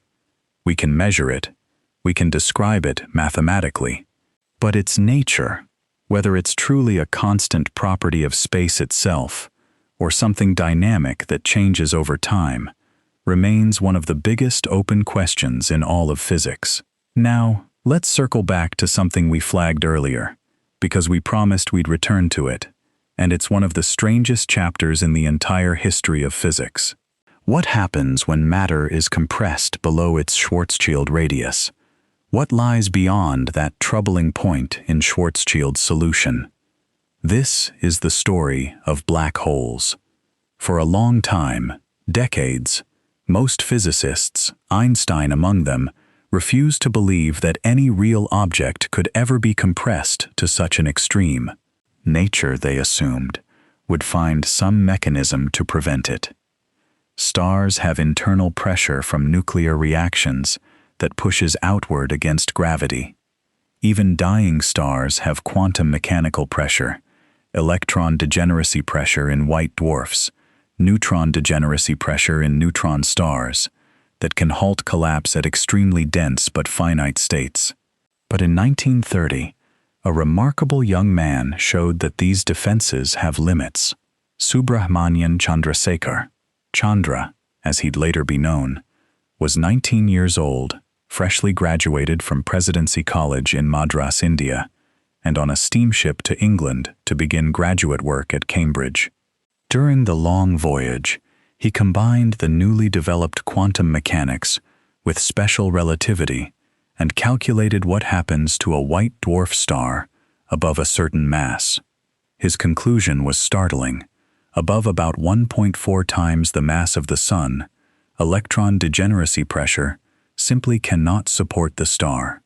There is no stable white dwarf above this limit. The star must collapse further.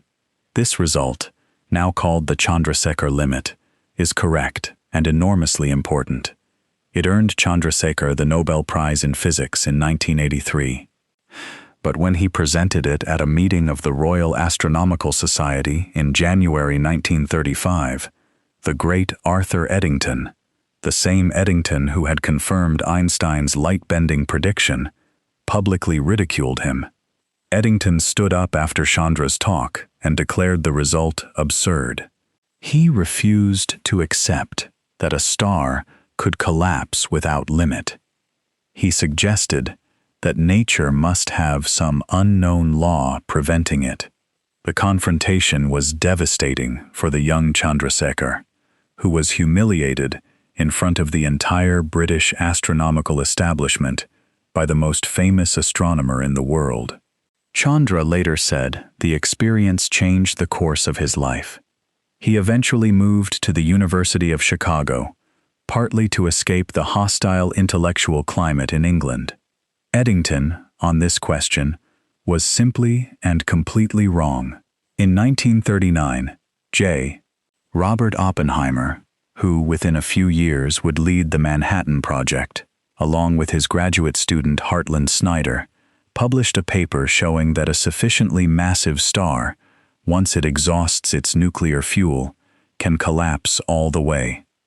Past the white dwarf stage, past the neutron star stage, past the Schwarzschild radius.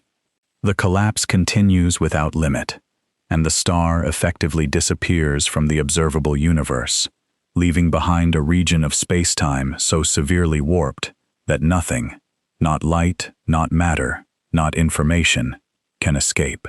Think about what that means. Spacetime itself curves so dramatically that it closes off a region entirely. Light, which always follows the geometry of spacetime, finds that every possible outward path bends back inward.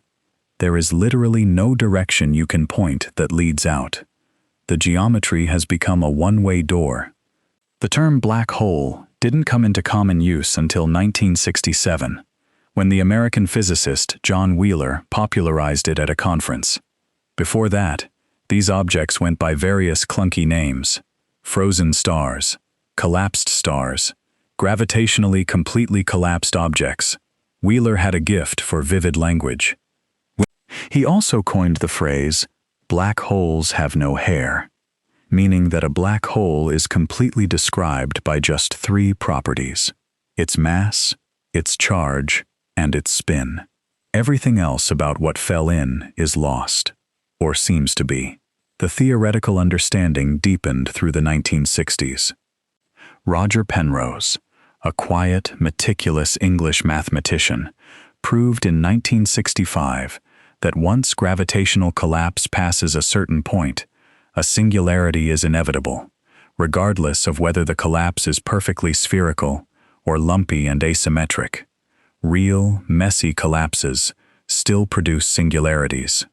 This was a profound breakthrough, earning Penrose the Nobel Prize in 2020, 55 years later. And then came the observational evidence. X-ray telescopes in the 1960s and 70s revealed extremely compact, massive objects in binary star systems that couldn't be neutron stars. Too massive, too compact. Cygnus X1, discovered in 1964, became the first widely accepted black hole candidate. And here's something about gravitational lensing, the bending of light by massive objects, that connects Einstein's 1915 prediction to modern astronomy in a beautiful way.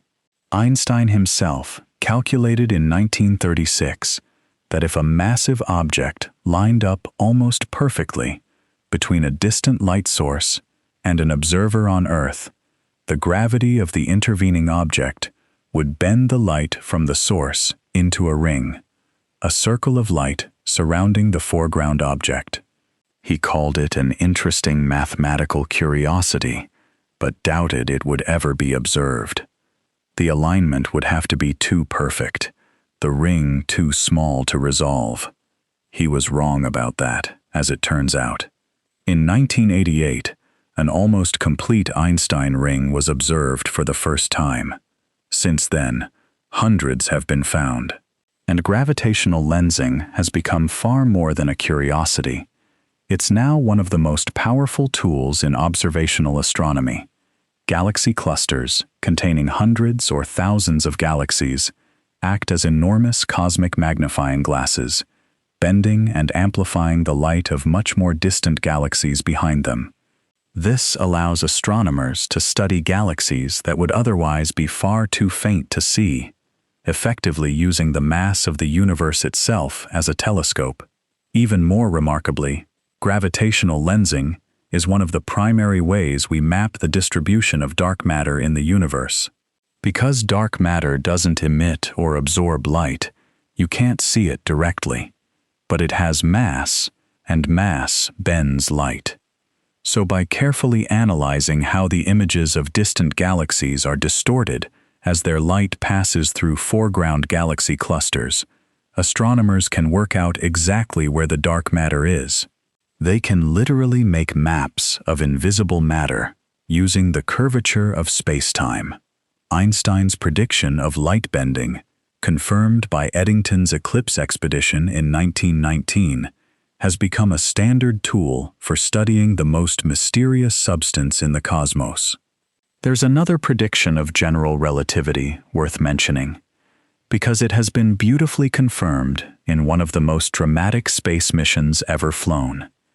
Gravity Probe B, launched in 2004, was designed to test two subtle predictions of general relativity about the space-time around a rotating body like the Earth. The first, called the geodetic effect, is the curvature of space-time caused by Earth's mass. Essentially, if you send a gyroscope orbiting around the Earth, the axis of the gyroscope should slowly precess, its direction shifting slightly over time, because the gyroscope is following a curved path through curved spacetime. The second, called frame dragging or the lens-thirring effect, is even more exotic. A rotating body like the Earth doesn't just curve spacetime, it drags spacetime around with it slightly, like a bowling ball spinning in molasses. This dragging should cause an additional, tiny precession of the gyroscope's axis. Gravity Probe B carried 4 incredibly precise gyroscopes, quartz spheres about the size of ping-pong balls, the most perfectly spherical objects ever manufactured by human hands, coated with a thin layer of niobium and cooled to near absolute zero so they could be read using superconducting quantum interference devices. The mission measured both effects.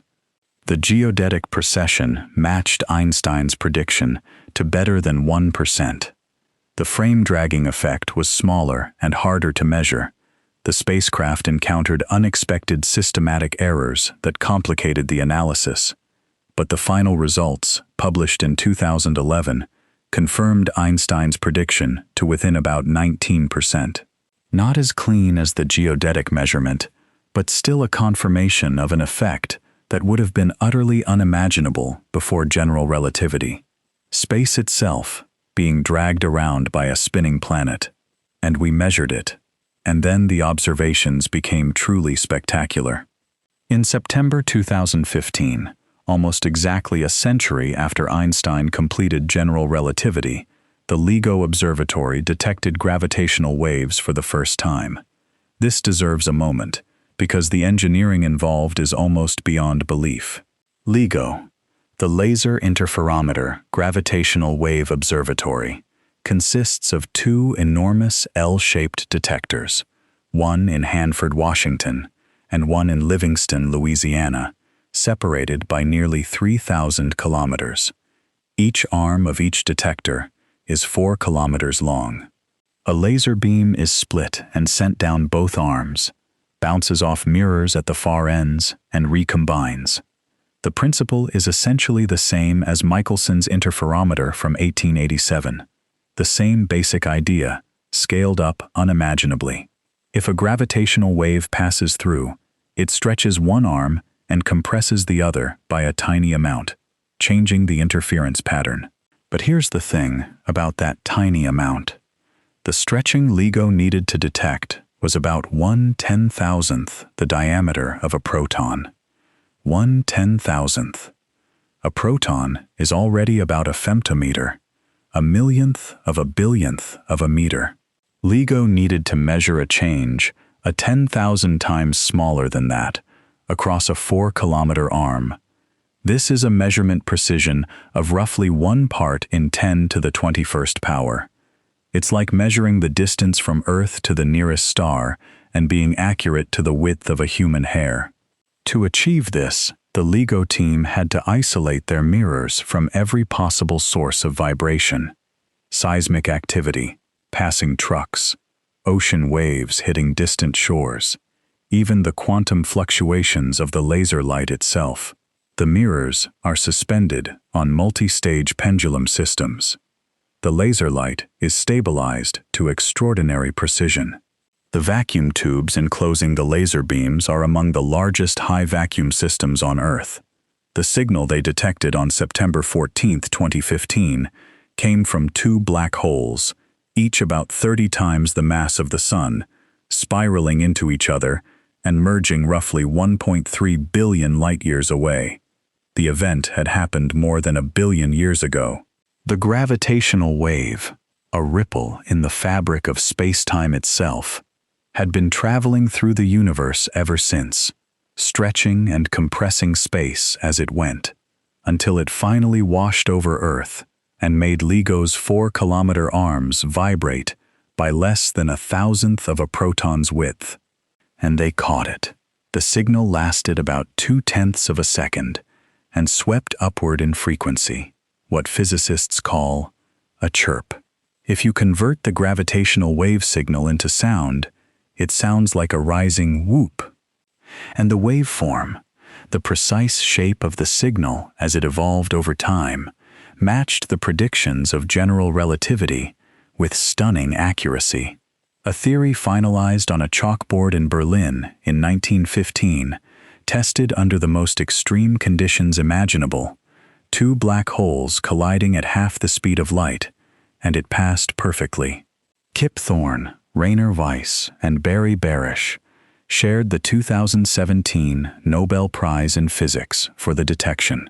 Since that first signal, LIGO and its European counterpart Virgo have detected dozens more gravitational wave events, merging black holes, merging neutron stars, even collisions between a black hole and a neutron star. Every single observation has matched general relativity's predictions. The theory keeps passing tests no one could have imagined when Einstein wrote those equations. And then, in April 2019, the Event Horizon Telescope collaboration released an image that made front pages worldwide. It was the first picture of a black hole's shadow, or more precisely, the shadow of the supermassive black hole at the center of the galaxy M87, about 55 million light-years away, with a mass roughly 6.5 billion times that of our Sun. The image showed a bright ring of superheated gas orbiting the black hole, and a dark central shadow where light cannot escape. It looked almost exactly like the computer simulations physicists had generated from general relativity's equations. The shape, the size, the asymmetry caused by the gas's orbital motion, all matched. In 2022, they released a similar image of Sagittarius A star, the black hole at the center of our own Milky Way galaxy. Again, a near-perfect match to general relativity's predictions. But black holes had one more surprise, one that connects general relativity to quantum mechanics in ways nobody has fully resolved, and it comes from Stephen Hawking. In the mid-1970s, Hawking was in his early 30s, already confined to a wheelchair by motor neuron disease, communicating with increasing difficulty. But his mind was working at an extraordinary level. He'd been thinking deeply about the event horizon of a black hole, that boundary beyond which nothing returns, and he asked what happens when you apply quantum field theory right at that boundary. Here's the background. In quantum field theory, the vacuum, empty space, isn't truly empty. It seethes with virtual particle pairs. A particle and its antiparticle pop into existence for the briefest instant, borrow energy from the vacuum to exist, and then annihilate each other and return the energy. This happens everywhere, constantly. Normally, it doesn't matter. The pairs appear and vanish too quickly to have any observable effect. But near the event horizon of a black hole, something different can happen. One particle of the pair can fall across the horizon into the black hole, while the other escapes outward into space. The escaping particle carries real energy. And because energy must be conserved, the black hole loses a tiny bit of mass. From a distance, it looks like the black hole is glowing, faintly, incredibly, impossibly faintly, but glowing. This is Hawking radiation, and its implications are staggering. First, black holes have a temperature. They radiate. A black hole the mass of our Sun would have a temperature of about 60 billionths of a Kelvin, far colder than the cosmic microwave background radiation that fills all of space, which means stellar mass black holes absorb much more energy than they emit and are growing, not shrinking. But in principle, if you could isolate a black hole in perfectly empty space and wait long enough, it would slowly radiate away all its mass and eventually vanish. The timescale for a solar mass black hole to evaporate is something like 10 to the 67th power years, a 1 followed by 67 zeros. The current age of the universe is about 1.4 times 10 to the 10th years. So this is a span of time so incomprehensibly vast that the entire current age of the cosmos is essentially zero by comparison. But it would happen. And here's where the real trouble starts. The Hawking radiation is thermal. It's random. It carries no information about what fell into the black hole. If you throw a book into a black hole, the radiation that eventually comes out contains no trace of the book's contents, no record of the words, the page numbers, the molecular structure. If the black hole eventually evaporates completely, the information seems to be gone, destroyed. But quantum mechanics says that can't happen.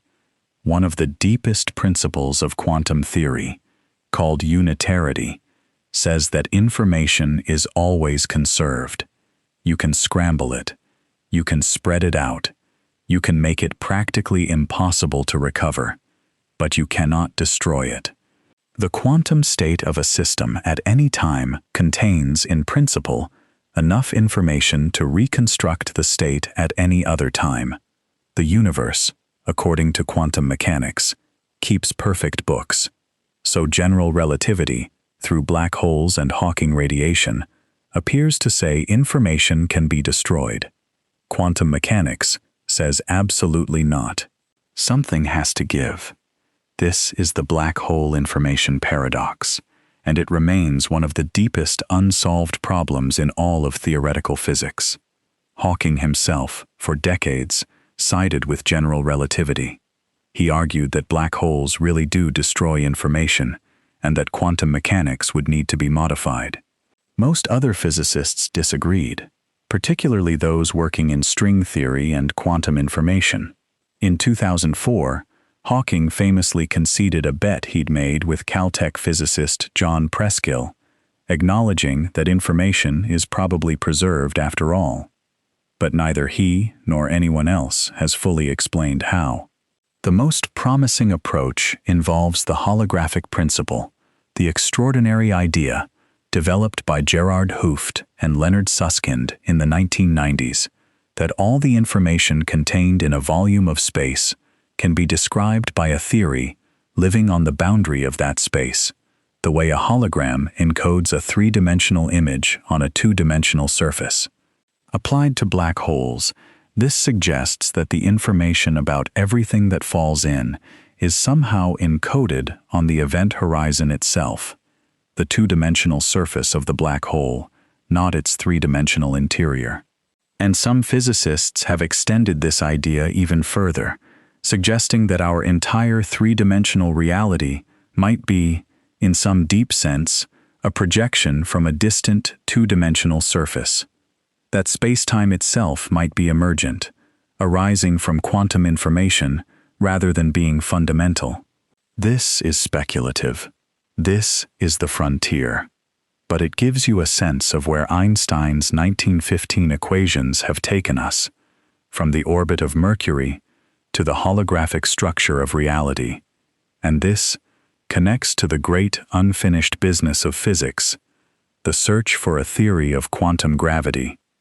General relativity describes gravity as smooth, continuous curvature of spacetime. Quantum mechanics describes the other forces, electromagnetism, the strong nuclear force, the weak nuclear force, through discrete particles and probability. Both theories are spectacularly confirmed in their domains. But when you try to combine them, at the center of a black hole, where density becomes infinite, or at the very first instant of the Big Bang, when the observable universe was smaller than an atom, the mathematics breaks down. You get infinities and contradictions. The theories refuse to cooperate. String theory is one attempt at unification, proposing that the fundamental constituents of reality are not point particles but tiny vibrating strings.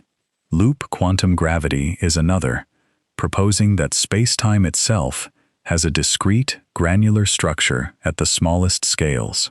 There are other approaches too. None is confirmed. None has made a prediction that's been experimentally tested. It's an open frontier, and it's been open for the better part of a century. And there's one more aspect of black holes that deserves attention, because it connects to something almost philosophical about the nature of time itself. Near a black hole, gravitational time dilation becomes extreme. Time passes more and more slowly the closer you get to the event horizon. From the perspective of a distant observer, watching someone fall toward a black hole, something very strange happens. The falling person appears to slow down as they approach the horizon. Their movements become sluggish. Their radio signals stretch to longer and longer wavelengths, redshifted by the intense gravity. They get dimmer and dimmer, redder and redder, slower and slower, and they never quite seem to reach the horizon. The observer could watch for billions of years and never see the person cross. They just get infinitely close, freezing in time at the boundary, their image dimming until it fades beyond detectability. But from the perspective of the person falling in, everything is different. They cross the event horizon in finite time. Nothing special happens at the moment of crossing, at least not locally.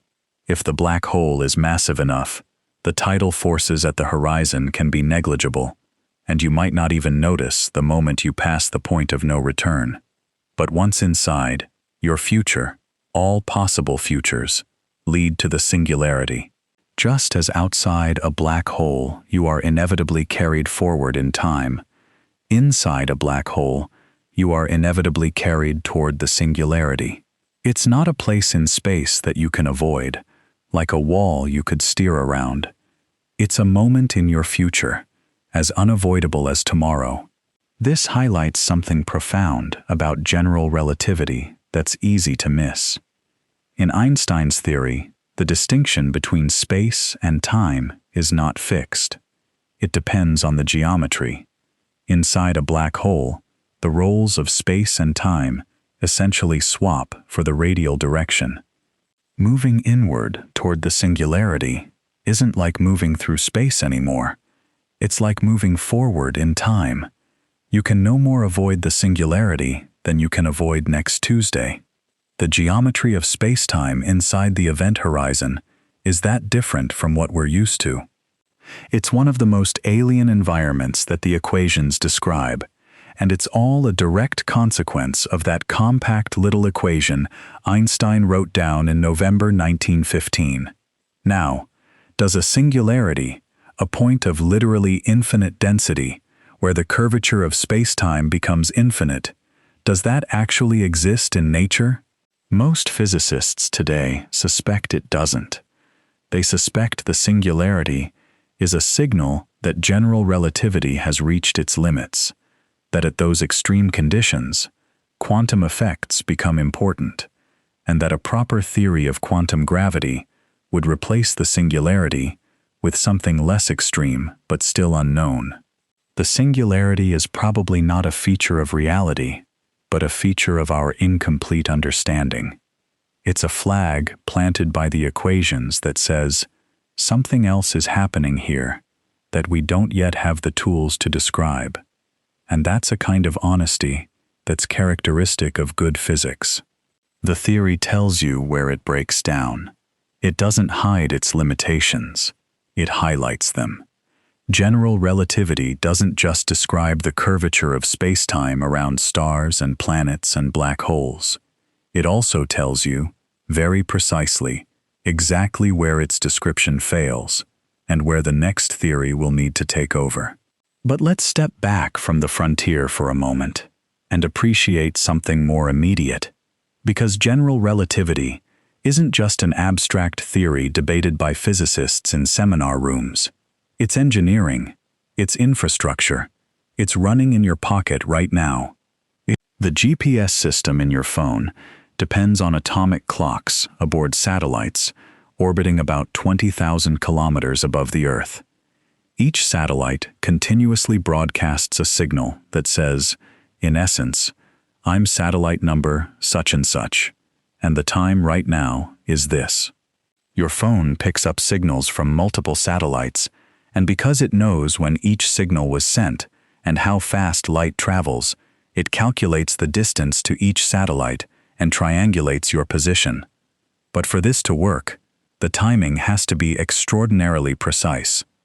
Light travels about 300 meters in 1 microsecond, 1/1,000,000th of a second.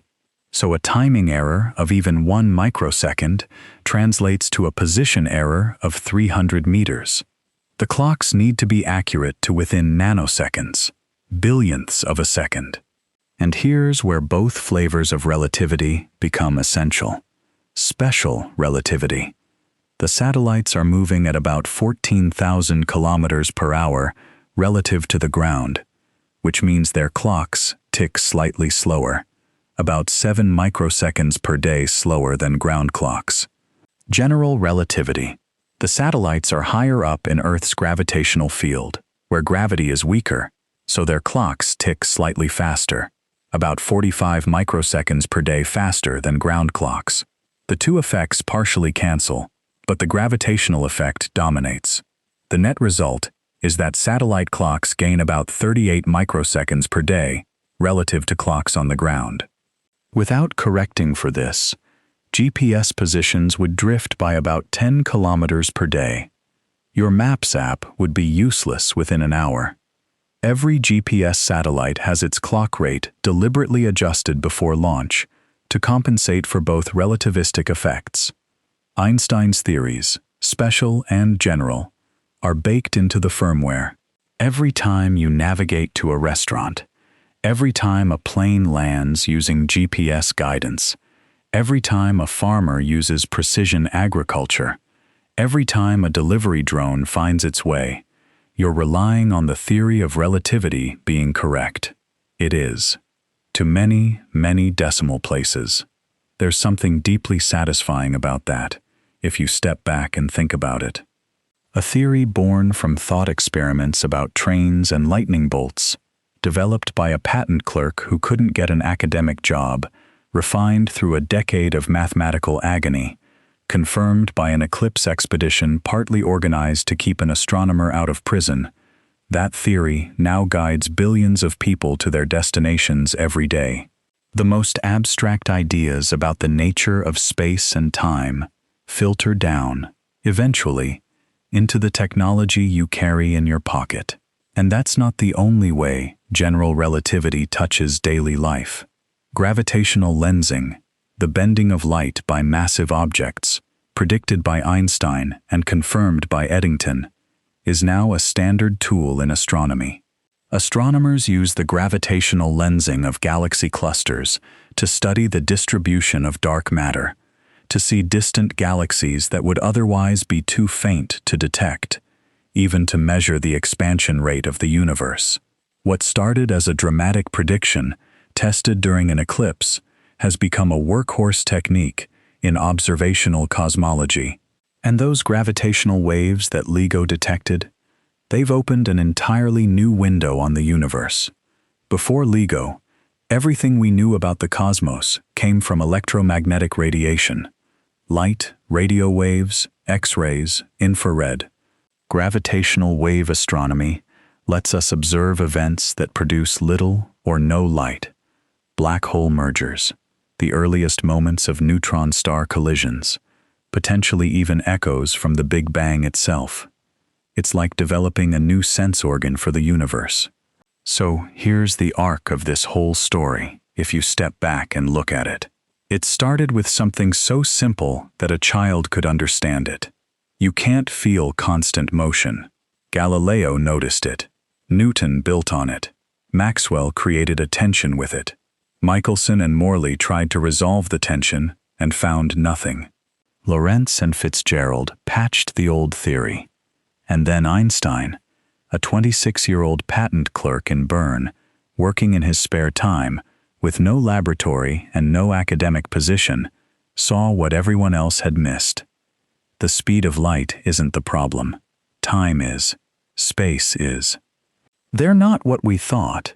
From two simple postulates, the sameness of physics in all inertial frames and the constancy of light speed, flowed time dilation, length contraction, the relativity of simultaneity, mass-energy equivalence, and Minkowski's four-dimensional spacetime.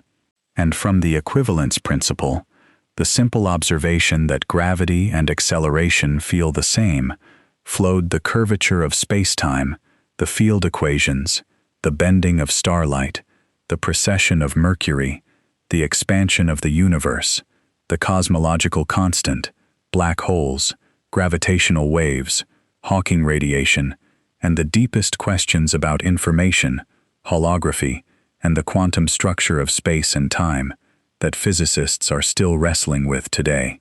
Every major prediction has been confirmed. Every test has been passed. And the theory keeps revealing new depths as our instruments improve and our questions grow more sophisticated. Newton wasn't wrong. His theory was an approximation of something deeper. Einstein isn't wrong either. His theory, too, is almost certainly an approximation of something deeper still. Whatever comes next will contain both theories, the way a larger circle contains a smaller one. Each layer of understanding doesn't replace the last, it envelops it. And isn't that a beautiful thought to carry into sleep? That understanding accumulates, that each generation of curious, stubborn, sometimes wrong, sometimes brilliant people adds a layer to this extraordinary structure of knowledge, and nothing is wasted. Galileo watching balls roll on inclined planes. Newton watching apples and imagining the moon as a falling object. Maxwell unifying electricity and magnetism in a few elegant lines. Michelson floating mirrors on Mercury and finding nothing. Einstein, alone at his patent desk in Bern, thinking about what it would feel like to ride alongside a beam of light. Minkowski seeing the four-dimensional geometry hiding underneath. Grossman providing the mathematical tools when Einstein was lost. Schwarzschild solving the field equations from a trench on the Eastern Front. Eddington sailing to a tropical island to watch the moon eat the sun. Friedman showing the universe must evolve. Lemaitre connecting the math to the sky. Hubble watching galaxies recede. Chandrasekhar calculating the fate of stars on a steamship while a great man mocked him. Oppenheimer imagining the complete collapse. Penrose proving singularities are inevitable. Hawking discovering that even black holes whisper. The LIGO team listening for the chirp of two black holes colliding across 1.3 billion light-years of spacetime. All of them, every single one, adding something to the picture. And the picture isn't done. It may never be done.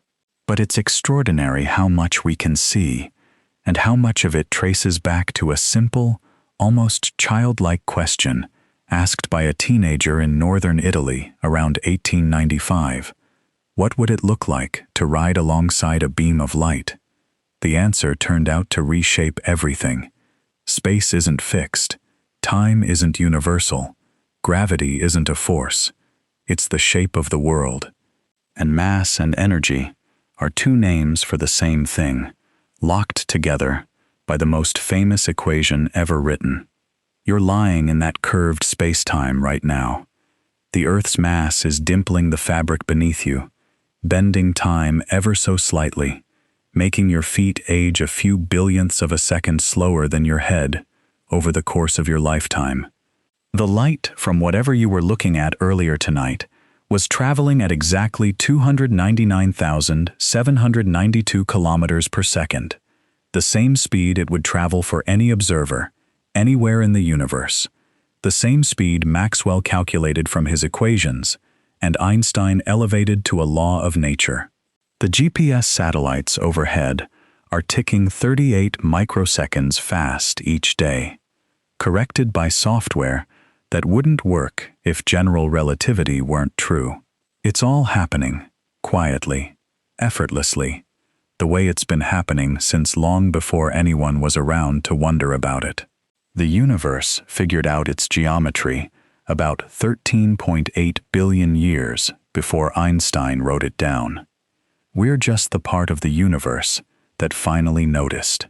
And now you know a little more about what we noticed, and how, and why it matters.